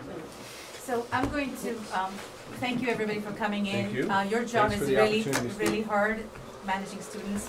I think money is easier in some ways. But I just wanna say something, can we do a monthly, can we have, I We think used to. both of us need to, Board of Finance and Board of Ed need to work together. We help you, you guys help us by, showing us what's going on. I think it's going to eliminate these Yeah, I thought, so I came last month, right? Is that Yes, not what we yes. were doing That's it, before? that's it. The tri-board? No, That we weren't. happened and then No, it not kind the of fell tri-board, away. Oh. no, the month, No. I No, came no, to the monthly. finance Yeah. You monthly. used to, Yeah. you were, yes, we And you used to have come to people Board of come and Selectmen, then too. you, Same. prior to you, Yeah. it just stopped. Okay, The person who was in. I thought it was an doing expectation. It is an expectation. It It is an expectation, We'd love we to. appreciate Not a She would you love coming. requirement, but it And- is oh, an ask. And we Yes. usually have a Board of Finance member come to our finance committee meeting too. Yeah, Yeah, yeah. which, Hasn't Right. happened. Yeah, that's yeah, yeah. perfectly, Yeah. yes, acceptable. We'll work on that. Thank you. Thank you. We will work on that. You got a couple to-dos, right? Yes. Thank you, everybody, thank you. Did we, Is there, did we have to do another? did we wanna talk anything about like the February financials? No, No, not that's after. Okay, I was prepared. Caroline, we might during the regular meeting, I think it's on the agenda. It is on the agenda. It is on the agenda. Caroline, just sit here. That's what I mean. Stay here, stay here because. No, Carolyn, you can go, thank you. Just go. Don't worry, you've done, it's fine. Yeah, okay. You need to read it. Karen, email whatever you have to us, it's fine, but you've been sitting with It's all right, I came prepared with the February report. A notebook, a black. It's underneath. Black notebook. It's on, The format has changed a little bit from the feedback last Yes. month. It's my laptop. Yours? I didn't have a place for it, so I just threw it. If there's any questions on the February report, Steven, is this it? No, it was a black. Yeah, your computer was in it. Yeah. This isn't it? Over here. No? Okay. Oh, thank you so much. Oh, yes. Do you have? Thank you. Appreciate it. Just reviewed Have a good at night, the everyone. meeting yesterday? Julie, all right, Marcia, Marcia, That I didn't realize I was. Okay. We're gonna take a 2-minute Break. I'll make a motion that we take a 5-minute break. Do I have a second? I second. Second? All in favor? Aye.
All right, welcome back to our meeting. We're gonna go along with our regularly scheduled meeting. We will have another public comment if we need one. Sounds Do we need one? Yeah. All right, Yes. let's do public comment then. Okay, so these are just some of my notes from, Andy Korea, 45 West Skinner Road. Some of the notes from the meeting, so they're kind of disconnected. It was very rich to hear Ms. Youngblood talk about accountability, because I think it was December 4th, and this ties to legal fees. On December 4th of 2024, I sent the board an email, Board of Education an email, and laid out how she and Rosa Fernandez broke the code of ethics by doing an end around the Board of Education to try to hide or suppress the issues at CLES and the toxic management culture. They spent, 3-4 hours talking to a lawyer about it. Then on December 18th, I filed an ethics complaint because they didn't come out and say, I shouldn't have met, behind board members' backs. We will address, the issues of management culture, etc. And since then, all the FOI C complaints are related to that and hiding. So last week, Irene won her case, and I know that the bill this month for FYC cases was $3,300. They were defending having the superintendent tell Mark Belanda to tell the security guard to remove her from the building. Okay, that's what we're paying for. So to hear Wendy Youngblood come up and talk about accountability, that's concerning to me. I'm sorry I spoke out of turn with the tale of two cities or whatever. But to have a misspelling when we are the lowest score in English, and then have the superintendent come up and have that be the first slide. I know anybody can make a mistake. I know that passes, spell check, but it's a little rich. And then there's some stuff I'll have to tell them because they don't know how to chart. Let's see. Just so you're aware, the curriculum coaches for Barilla and Mahan's resume builder. I mean, that was grift. The questions about the 3 students bringing in-house, I think was a good question, is they should have 9 and hope to get 3. That's how they manage the risk. And I'll let the board know, the Board of Ed know this. Fairfield, Norwalk, Stanford, Trumbull, and Glastonbury have all put efforts to bring kids in, like they're describing. Fairfield, Norwalk, and Stanford are much bigger, so I think they have economies of scale that we couldn't do, but Trumbull and Glastonbury are relatively our side. The success rate is largely on retaining, not bringing people back in. So it's cost avoidance. And it's highly successful if you staff it appropriately. But actually bringing people in is going to be very hard. 3 might be the right to go after, but you're going to need to look at 9 or 12 to get 3. So you're not going to get that 500,000 likely if there's only 6 to go after. And then put this out more broadly, but your red pen math and the questions about traceability in the budget, as well as there were errors in the budgets for the past 2 years that were simple about people's contracts and what went into the budget. That speaks to the attention to detail, the competency, of the director of the business office. People can come up here and speak and say they like her, she's nice, they spend a lot of time with her, but that doesn't mean she does a good job, and that doesn't mean with no experience she should be paid the same as somebody that has 8 years of experience in the same role. So, those are my thoughts. Thank you. Thank you. Appreciate it. Thank you. Can I just make a comment? I'm in Korea, Brookfield resident. I was at a Booster Club meeting today. I'm the president of the Booster Club. And one topic that was brought up by the athletic director was he is 3 seasons behind. If you ever see the All-Star banners in the main gym, whenever a student gets All-Star, the banners get taken down, they get their name put on, gets put back up.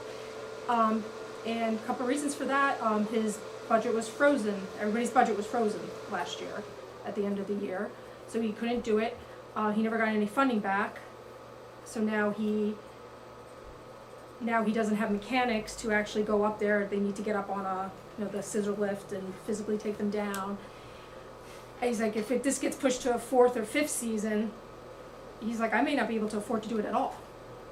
So here's something that like we do as a town, and this is one department. I wonder what's not happening in other departments. And I've brought this up many times, and people just probably tell me I didn't get over it, but the entrance to the athletic entrance, the soffit, has been peeling since 2020. And I say 2020, the fall 2020, because that's when my daughter, oldest, started high school. And I started pulling up there, and I'm like, what's that paper hang? And then I looked, and I'm like, it's like that for 6+ years. So what else are we taking? And we have to support special ed, but when that money's moving, what are we not doing? And what are we kicking the can down the road? You know, we still have leaking roofs where you've approved money and we're waiting. The oil tank at the high school, you already had bonded 500,000. The price now is 544 because we've waited. Things are not getting more expensive. I see it at work. I buy stuff and I'm like, crap, that's double than what the sales guys put in the estimate, because we wait and just the prices are going up. And I don't think they're planning ahead to do that, and we need to get these things done. We need to take care of all of our buildings and our students and just everybody in town. It's a great town. We want to maintain our facilities and keep up with what we need to, what we say we're gonna do. Thanks. Thank you. Thank you. All right. We can go on to communications. Thank you. Before I find out,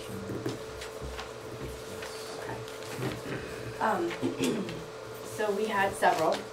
I had Stephen Parisi, February 17th, 25th, March 4th, Andy Correa, February 16, 18, 25, March 2 and 6, Aaron Solera, March 3rd, Mark Borash, February 17th, Bob Belden, March 4th, Irene Correa, March 5th, and Greg Dombowski, March 6th. Perfect.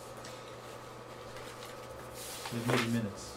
That's, yeah, go ahead, you do that. I'd like to make a motion to approve the minutes from February 11th, regular meeting, and March 4th, special meeting.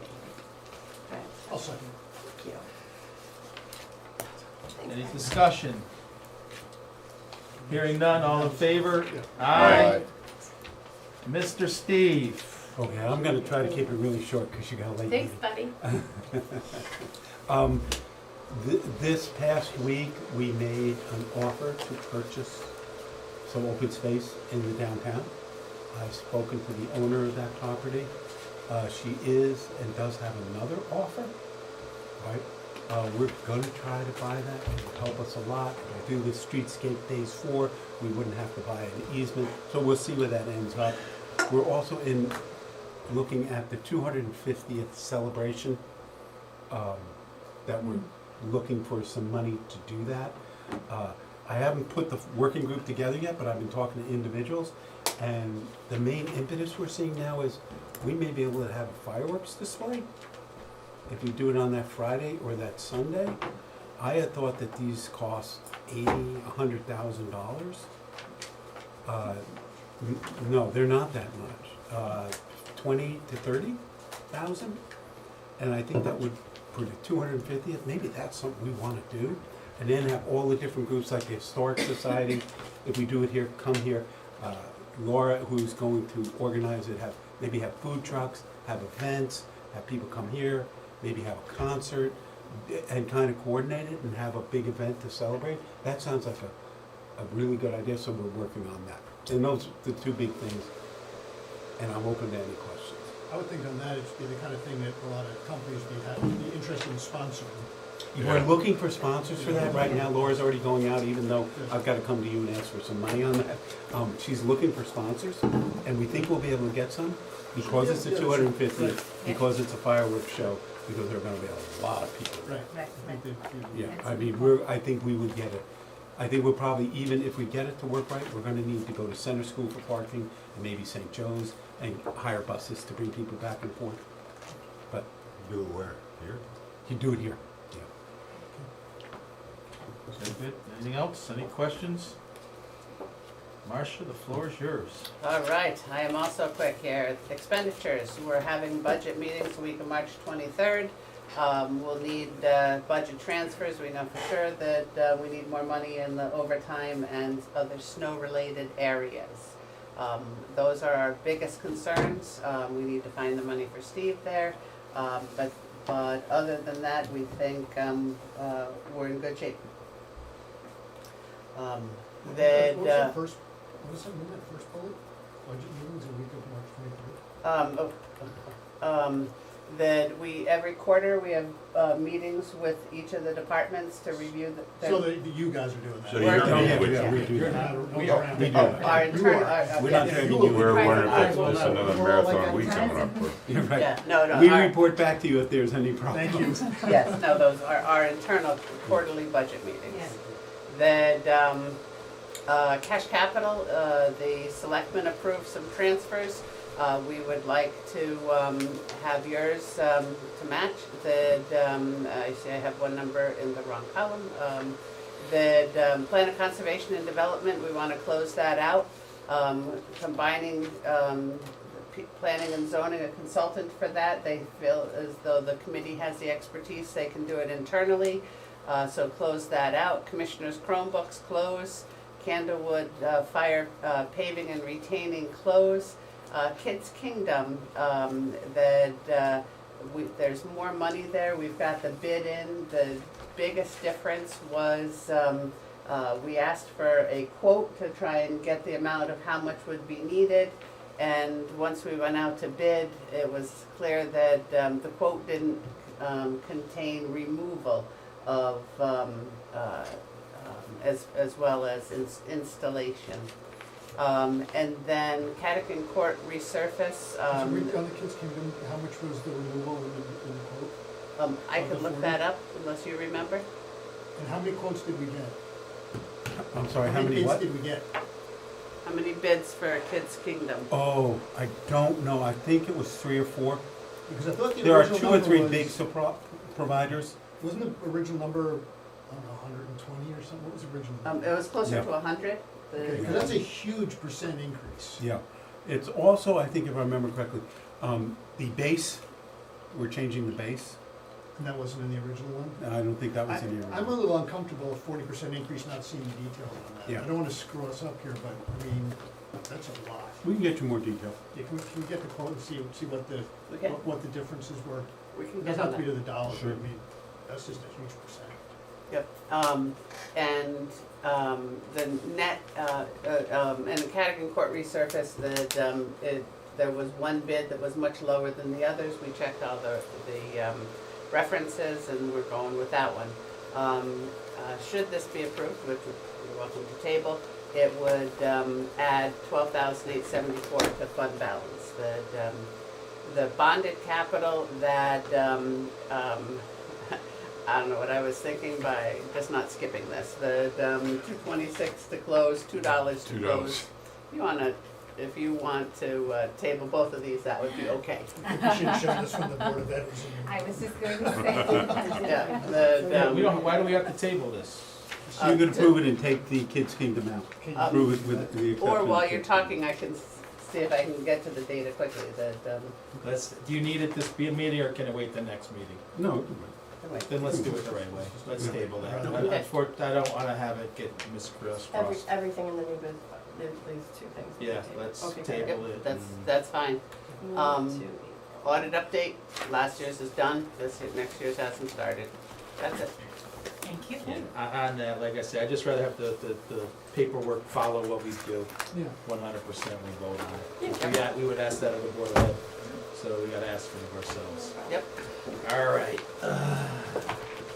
On to report, finance director, we've done. Capital, Brian, you wanna say anything? No, we haven't met since we put in the 2 recommendations. Okay, the new business, we talked about that, we're gonna table that, we're gonna make a motion to table, do I have a second if I gotta make a motion? All in favor? Aye, made a motion to table the transfer. All right, let's go back to general budget discussions. I know it's late, it's probably the best time to do this, let's hear the opinions on the Board of Ed, because we'll do it faster than if we started at another meeting. because I know it's 9:10, so, Can I make a recommendation that we start at that end of the table, because we talk too much? Let's hear from other people first. fine. Les? I was confused because this is the first one with the Board of Ed.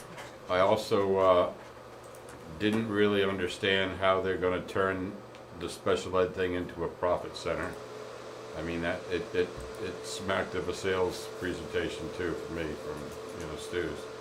So I was a little concerned with that and where the money was really gonna come from. Then they started talking about getting the kids back into Brookfield. I trust that means if we've got residents in town that have special ed children that are going to school in Newtown, this program or whatever Stephen has got lined up will entice them back to Correct. Brookfield. No, That's actually, the we hope. would work with the parents to bring them back in. The cost of the outplacement, they're saying, is much higher And then than the- doing it So inside. then we'd save that. Right. The That's a difference- savings, it's a And the savings. transportation. I spend Sounds great, a- but I'm, from a human standpoint, I'm just concerned about if I had a special ed kid that was going to Newtown now for 3 or 4 years, comfortable with the instructors, comfortable with the friends that I've made, what's the impetus to yank that kid, and it's only Newtown, or it could only be Ridgefield, to bring the kid back? How, and I would I would have liked to have seen some examples from other towns that have done that and done it successfully. Now, he referenced his own, where he used to. Yeah, and like another town. I know, Down I at just, Newtown and Newton. I'm just a little concerned about that. Well, I think that was my question when I asked him was, you're asking us for this money, but yet, we have to give it to you ahead of any agreement that a parent would want their child to come back. And it's right, if that child is thriving and enjoying that educational environment that they're getting there, what makes them want to come back?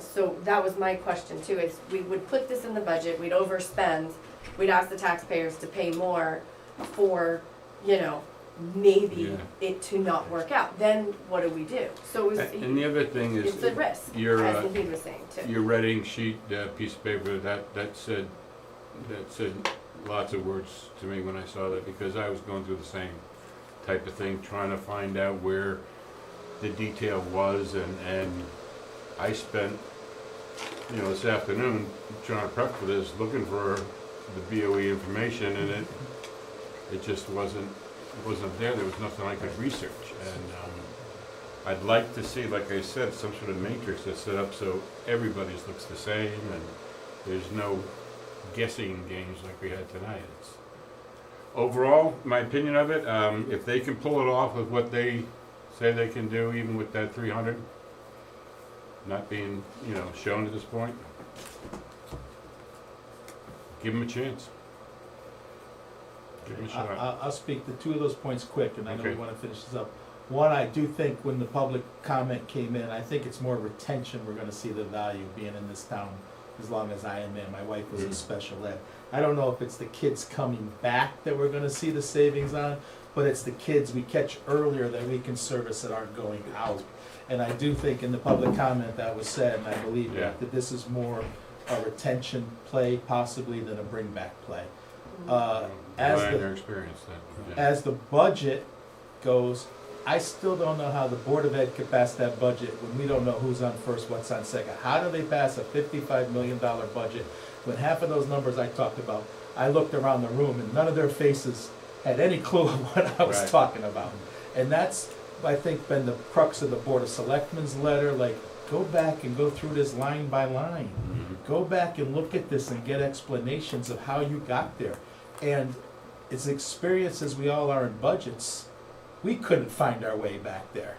I had, like I say, I got papers and read things, I'm saying, I should be able to look at one piece of paper and see what's going on. So I agree. John, you're next. In regards to the special ed and the services, if he has experience with it, I'd like to see like some numbers of the success. And I know each town's different, and what we do, if we bring 3 kids back, it's going to be different numbers than in the town that he had success in it. But at least we can see oh, they did this.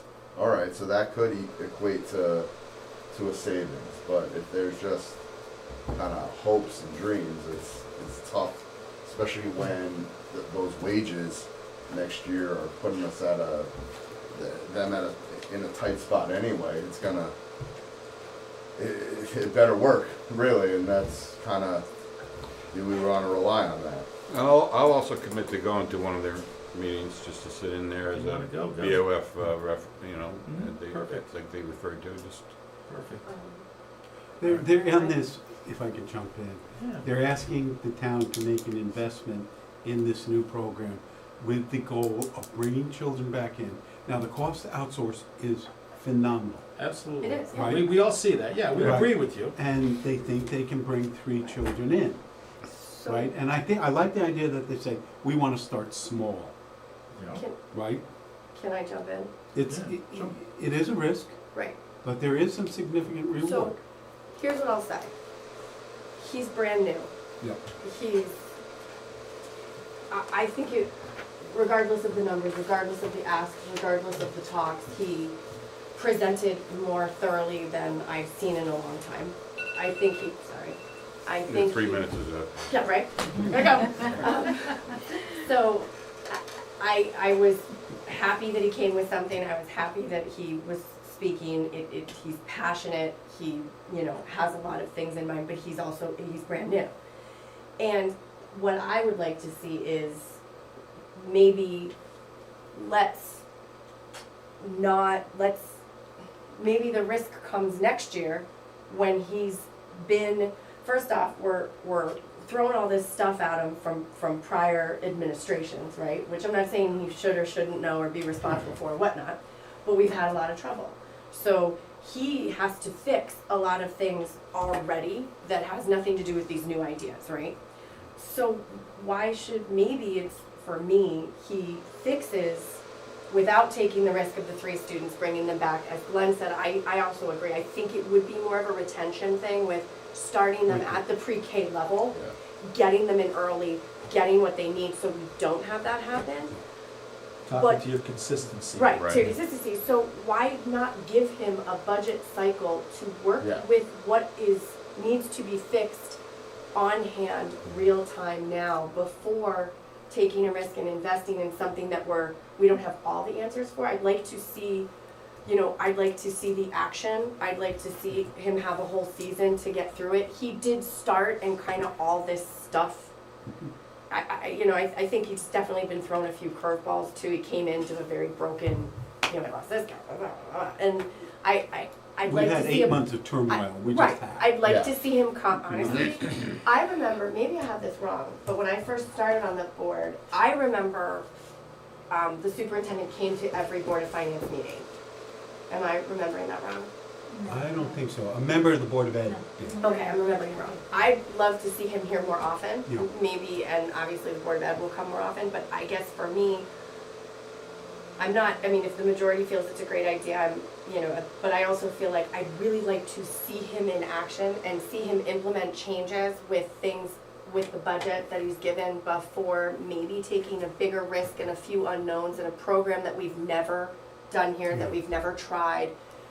We give him the money, he can't get those kids back. Maybe you have 12 or 15 in mind and maybe we grab 3. Yeah. But like we all know, we don't know what is 250, is 170, is 140, is 11. We don't really know. Yeah. So for me, That's a good idea. I'd love to see you manage, lead, fix what's broken currently, come to us next budget season and say, I've really got a handle on it. This is what we can do. Let's invest this.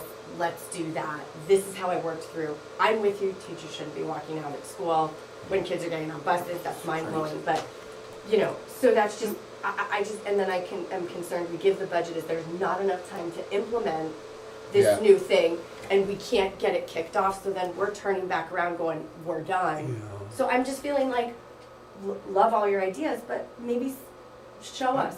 How did Especially you when we run can't this? afford to let it breathe, really. So it's Yeah, like, that's a great point too. what are we gonna But agree to this and then 2 quarters into it say this is not working? we We're haven't gonna get- and then right, it's that's just a my complete 2 mess. cents. All good points. Okay. Sorry. Steve and I meet at least once a week, and Yep. we've been meeting for an hour and a half. And he has a lot of experience in doing exactly what he's talking about. Right. And I believe it when he says to me, I can implement this program quickly, I can make it work if it's funded. He has the experience. So to your point, yeah, we're dropping him into the middle of a pot of fire, right? Right. But I don't think he would say that. Being a new superintendent, he said, hey, I'm just gonna handle the problems I've got. He's willing to move ahead and say, here's where I can really add value immediately. And he's one smart guy. Oh, no, And I think I'm very impressed. can I'm do very what he impressed with him. says I'm definitely he can. not, it's not a dig at him. No, I'm no, just no, no, saying, no.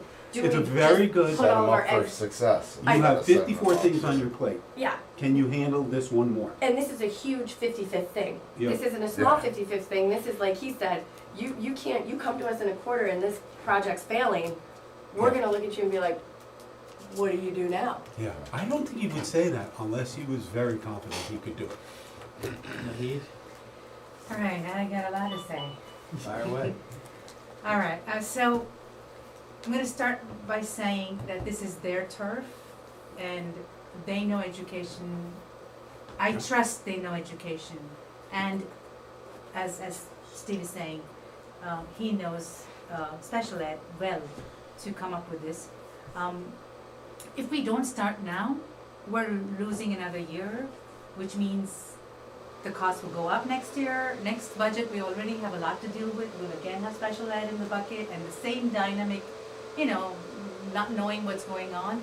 So I think we have to take risk and we have to start. And the more we wait, the more time we're losing. So I differ with you on that one point. We started this budget at 6%. They came at 6%, and I believe I heard today that they started at 11%, and then came down to 6%, and then 4.86. And out of the 4.86, Steve got us to 4.3 something, and today we're at 4.32, right? So we're not that far from where we were hoping to be, is what I think, right? So under the circumstances, with the savings from insurance, with our 1.43 million this year on debt service, today is as good a time to take a risk and try something and have faith and say, hey, let's try it. And again, I don't have the expertise to weigh in on that. They probably know what they're talking about, but as long as it's experiment, a plan that is moving towards a goal, we try. If we succeed, well and good. If we don't, we tried, we did something for it. Otherwise, we'll be sitting back and again talking about, hey, we have no control, right? So that's what happened. So I Very good think, point. Yeah, Thank no, you. very good point. Brian? Or you want me to weigh in? I'll weigh in I'll before go you. first, I'll go first. I may never get a chance to go first. All right, so, first of all, there was two things on that list. There was top investment was special education. The bottom was other stuff. I think we gotta think about those two things separately. My take after listening is the other stuff. If they wanna go figure out how to squeeze that in their budget, more power to them. But I don't necessarily think this late in the cycle, we should go find $68,000 for new ideas at the 11th hour. So that's that point. On the special ed, I don't know how to put my thoughts together well. The first thing is I am confident that their number one focus is on doing what's right for the student. We'll all agree. Right? yes. And they're proposing this is because it's better for the students. Now, Les, I get your point. If someone's in Newtown, they have friends, and it's a 10-minute thing, and they don't want to go, they won't go.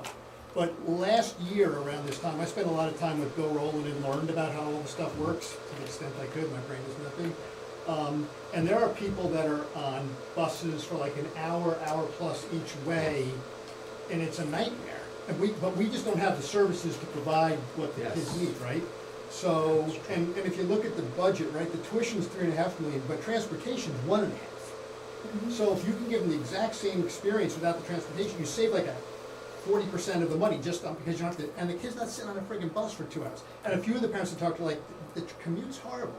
So if they can come up with good services for the kids, and they can be here, and, you know, it doesn't disrupt their lives, it's actually positive, I think it's a good thing for the kids.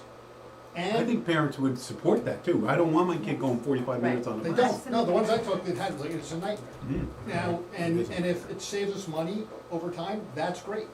Now, we asked them, and I saw them in the hallway and reminded them, they have to come back and say, if this thing isn't working, what's the amelioration plan so we don't lose $500,000? If they come back with a legitimate plan that says the real risk is $100,000, $200,000, that's a different story than it's $500,000, right? So, and by the way, he's new, he wants to do it, Yeah. I wanna support him. So I'm in favor if the amelioration plan of if this thing isn't working looks realistic and we're not taking a huge risk. And we also asked them to come back with, well, how are you gonna save like $250,000 in other pockets to fund stuff? If that looks legit too, then we got them to work that together. So that's my perspective. So you're saying that if it doesn't work, they have to figure, you No, want if them to there's a tell real them $500,000 risk, within. they're not gonna be able to I contain just wanna that, make they sure I don't wanna take understand the what risk. you're No. All right, so here, I'm gonna lay this all out. Give me a sec now. Okay, sure. I'm the oldest guy here. I've been in this situation for 30 years in the town of education. We've forgotten, we did this once 12 years ago. We invested $1 million that failed on bringing Board of the Special Ed into house. We failed, when my wife was working, we took all outsourced, brought it in, invested $1 million first year, we invested like $1.5 million the next year, and we failed. We couldn't get it done. We got sold this 15 years ago and we failed miserably. Then we had to go back to the outsource program. So we've already transitioned through a special ed director that came in, laid this all out. Why are we doing this? Why aren't we doing this in-house? And we failed miserably. Why did we fail? Yeah, that's my question. Okay, I don't know why we just didn't get it done. It failed, Oh, you don't okay? know, it just wasn't. I the don't teachers, have a wasn't the reason, but it administrators. failed and we had to bring it back into house.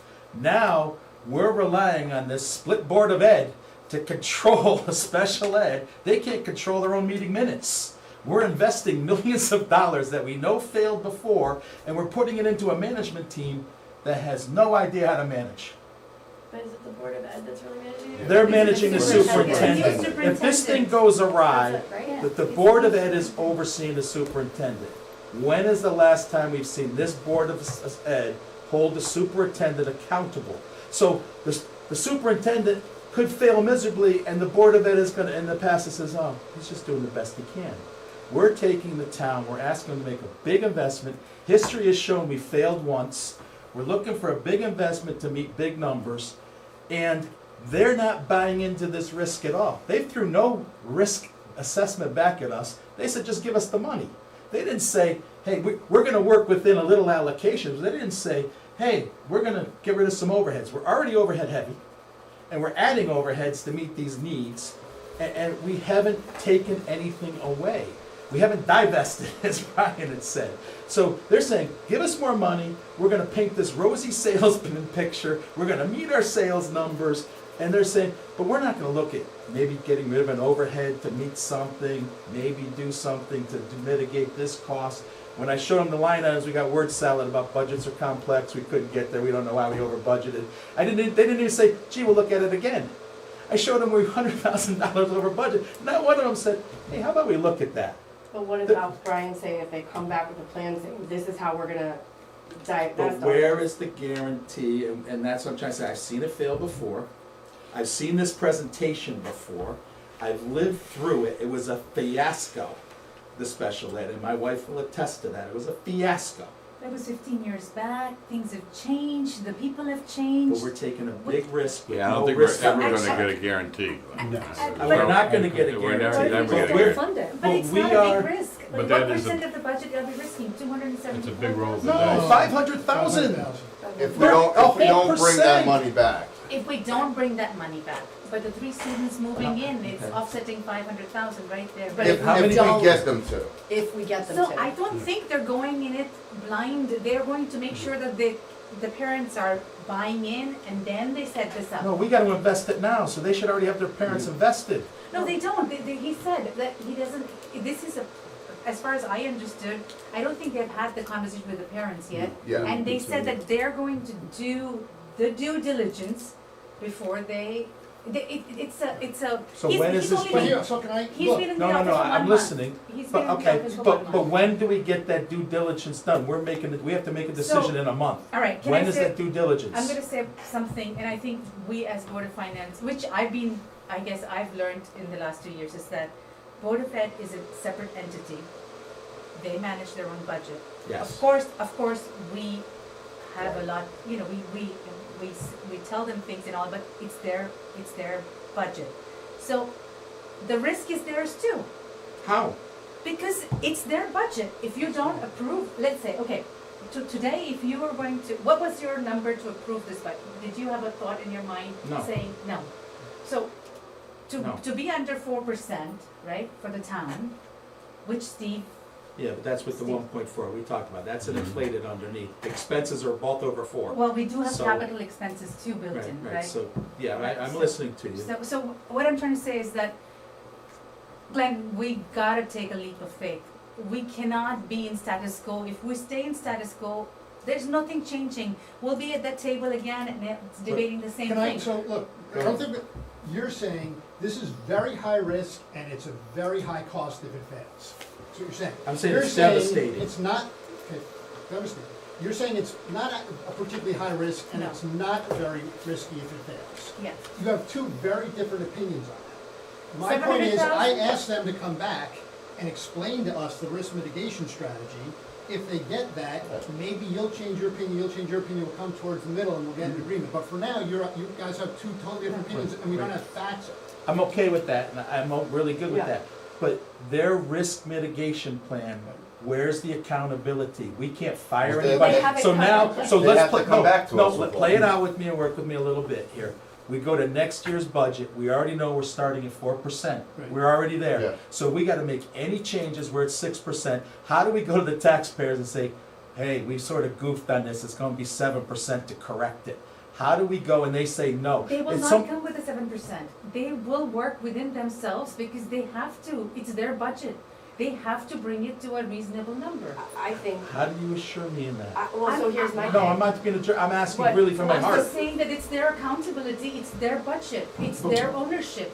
So they will figure out a solution. They know that they've committed to a 4.5 and they will have to make some changes. It's part and parcel of what we do and they have to do the same thing. Reverse of that, why can't we say we're gonna take an extra 150,000 this year and they make the changes now? No, we And- could, and so they- we and then- could. And then they prove to us they're willing to make that change. Agreed, so we could. So today, if we say, you're not convinced, maybe we put some checks and balances, maybe we say this money is yours if you prove to us first quarter, second quarter.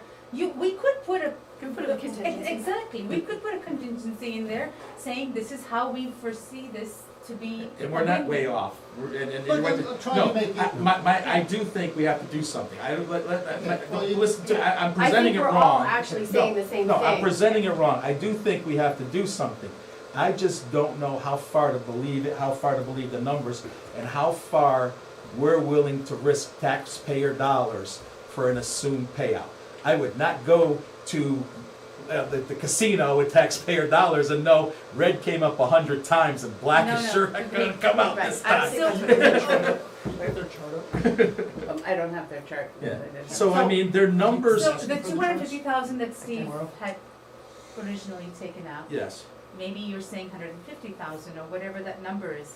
We say this is our number that we would like to, You make it work, make it work. right? And this You is wanna it. put it into action, you make it work with what we gave you. Marcia, go ahead, please. Just as Then a we gotta end process, this. Yes. just as a process thing, what about this idea that, you've gotta have a budget recommendation next week? That this is all very, very fast, but you take it and you put it in a contingency, but they're not gonna want it in a contingency, but the next week you spend working out a memorandum of agreement, that if you give us this, and this, we'll transfer that. And we could actually transfer that before the budget goes to vote. Then we don't, so as long as we've got the amount set aside and the taxes, it's not gonna change people's tax rate from what the budget says in the presentations. But we could go all the way up to the town meeting time and, I like it, but again, I still feeling about the accountability, they're just words, they're not backed up, this is We have not. a new we have a new team, we Yeah, have a it's new not the same person, it's old- not, we have to, So what we gotta do is you have to figure out what accountability would make you comfortable. Yeah. Right? Yeah. Because you're thinking about That's that a more than good the rest point. of us. So Yeah, you that's a think good about what point. would make Yeah, you yes, comfortable. yes. That buys us time, but if we don't know how we're gonna get the closure, more time, let's No, just. closure's majority, I mean, if I vote against it, I'm no, good but with we've that. always, none of us are no, we've prepared to make a always decision gone yet. together, No, no. so we'll go together, we just No, have to. I'm okay. They also, he did talk about like being amenable to reducing the number of students. So like he's already I talking think about like scaling it Step back a one little. is they need to come answer Brian's Yeah, questions. exactly. Yeah. And I agree, that could completely change everybody at this table Absolutely. if they present something that makes no one comfortable. I think once they come to you with the answers that you have, we can have a different kind of to us. But you asked the specific question, so they come to us with I think we have a different say. But accountability is part of The my question. accountability Yeah. is part of your question. And here's the thing, in my opinion, it's, you know, like you said, is it a portion of it that we give it? Is it whatever it ends up being? I'm not gonna give you additional money when your risk didn't work out. That's Yes, called put yes. on your big boy pants Yes, and you're gonna have yes. to start getting rid of people. That's Not it. my problem. You have we to did, find it right? within You your existing won't, budget. don't come to Exactly. me, don't come to the Board of Selectmen, and, I'm just saying, speaking for my personal, I will vote against it every time. If you Yeah. took a risk and So it didn't they- work out and they- you can't figure it out And on we're your own, bailing it's not you my out. problem, I'm not bailing you out 2 years anymore. back, we were holding the reserves We were, for special ed, right? Yeah.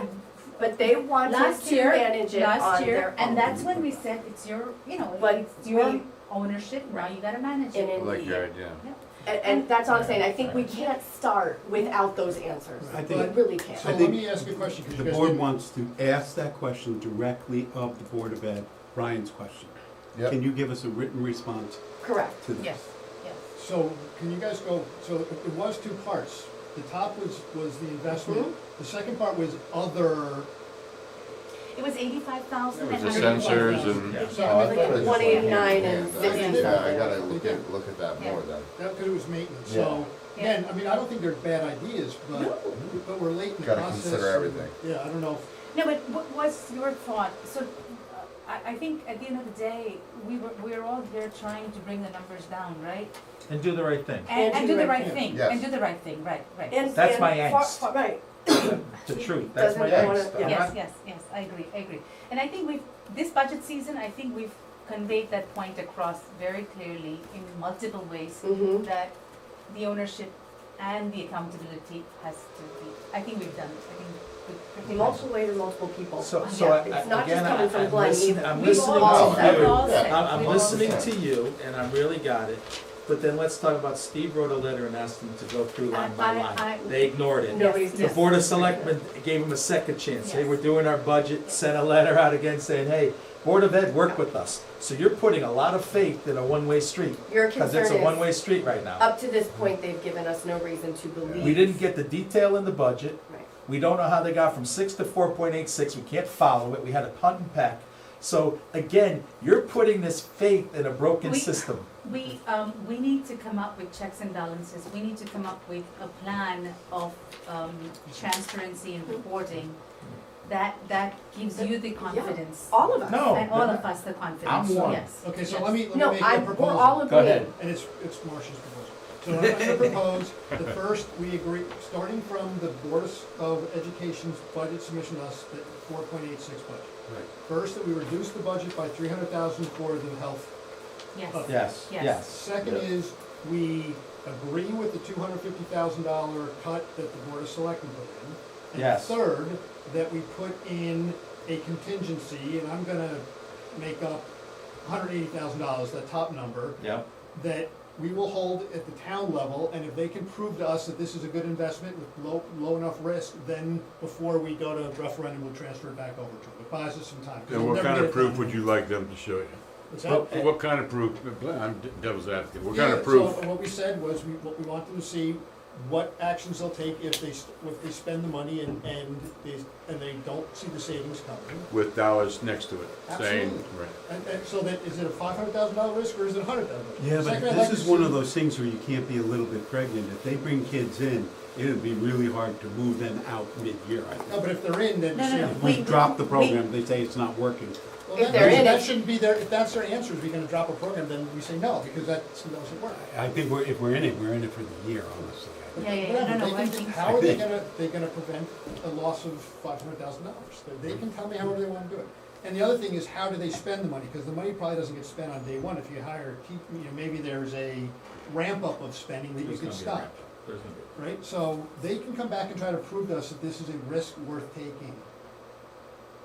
And add to that, that Glenn gets the documentation of the audit trail of the budget, So at a $55 million Yeah, you can budget, send us the what one you percentage sent are we talking Brian about? and the one you 0.1? sent, Bob.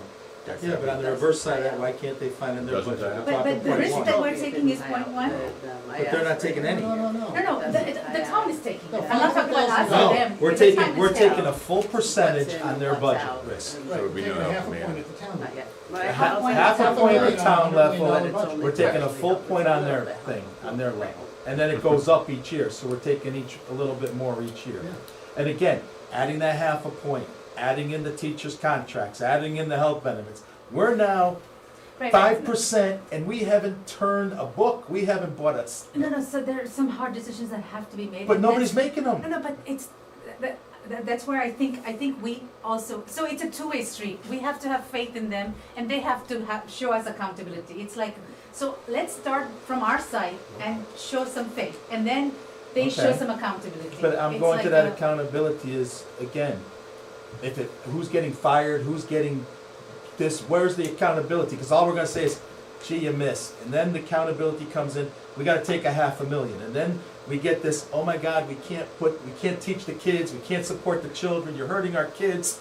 And then we're forced into situations that I've always learned, and I'm a risk guy. If they come back and they say that if this fails, we have a $500,000 problem, our solution is to say, sorry guys, then we won't approve it. Perfect, all right. Right, this is perfect. Enough, This is I all think we're And by the saying. way, Yeah. to your point, if this is successful, We're good. we've given them room to actually make investments in the next years because they've saved some money on this. 100,000, I saw that. Won't we know early on though, if this is gonna save? If the budget passes and 3 children, Yeah, that's what I even mean. 1 or 2 children enter So we won't know like back the in. success long-term, but we'll know We're not gonna know the real Well, success for we'll- 2 years. You're not gonna really see it. Yeah. By the time it's delayed, It'll like probably be a Brian's couple saying, budget it ramps seasons, up. yeah. Yeah. The success, realistically looking at any business plan, that success is Right. not coming year Yeah. one. Right. That success is coming mid-year 2, then you're gonna start to see mid-year 3, Because it you're gonna could see be the even But second evidence- year. $50,000 Evidence of and, potential $70,000. success Let's say should be, Yes. Immediate. I agree, I'm just Not saying, I don't immediate, wanna be yeah, the 6 blind or months. stupid and Yeah. agree to this. Two quarters If they or bring a something. kid We in that can't we're kick it to spending the curb if 150,000 it to does transfer. show. we should see Like something you in say, October next Well, year. like Steve Alright. said, you can't have, Right. No, So all right. can I get reaction? gonna repeat that, Does but- that, people agree that we're gonna take the 300 out, take the 250 out, we're gonna hold 180, and we're gonna say the other 68 were good ideas, go figure out how to contain them yourself. And scrub the budget one more time. Yeah, I Yeah, think That's part of that's, scrubbing the yeah, budget. I think Yeah, that Yeah, but only last part define we talked 68, about. I think there's more in there. Well, if you wanna cut them more than that, then. No, I don't wanna No, cut no, them, I want them think to scrub this it. is- Yeah, I think that's, But that'll give them that's more it. room to Yeah. do, they're gonna have to, Yeah. right, because that'll be one of their things is, if this doesn't work, well, we've scrubbed our budget, we found another 100,000. And could Well, we let's see a just copy of remove that them budget to when do. you scrub yeah, it? we said, yeah, we're gonna. I'm gonna bring one more thing into the table Okay. from my experience, before, no, okay, well, no, but it tops this point. Rihanna and I have sat on this board where we've passed budgets where the Board of Ed has said absolutely no way can we do our children. And 1 week after the budget passes, annuities get done, we paying people above contracted prices. They find this money after we pass a Or budget if we and the take- sky is falling. Or if and we we're take a paying quarter, you know. one of our employees over contract. Over contracted, and that contract was signed after the budget passed. They knew this employee was gonna get a pay raise. back in January, but they put in this number and they says, oh, here's the budget. The week after we pass the budget, 10 more grand goes into that account and they didn't have any money. So this is all of my angst. But hold on, I wasn't clear, right? We say we're gonna take out the 300. Yep. Yep. We're gonna take out the 250. They have to come back and say where are we getting the 250 from. That was one of the to-dos. So they Right. have to scrub the budget to get us 250. Right. Right. I wanna see That's that. part of it. If they don't Yeah. come back with that, they don't get the Which money. you asked them, and they're Right, going to and by the write way, we back. still took out the 250, so we're screwed, so they have to do it. And then maybe we give them back the 180 if we think it's good. Perfect. Yes. Yeah. Anyone disagree? No. And maybe Yes. going And- forward, and put this in line the by line, audit this trail whole thing from is the important. But that's just a separate, that's not It's related to the important. numbers, right? I didn't know If why we're you didn't going bite line on by that when line, I was they put it should out do that there. You before. didn't bite on it. On the, oh. You can put it out so you could say something, but I think we were all, our heads All were right, spinning. I'll make a motion to adjourn. Or do we have any more public comment before we're good? All right, I'm gonna make a motion to adjourn. Do I have a second? You sure do.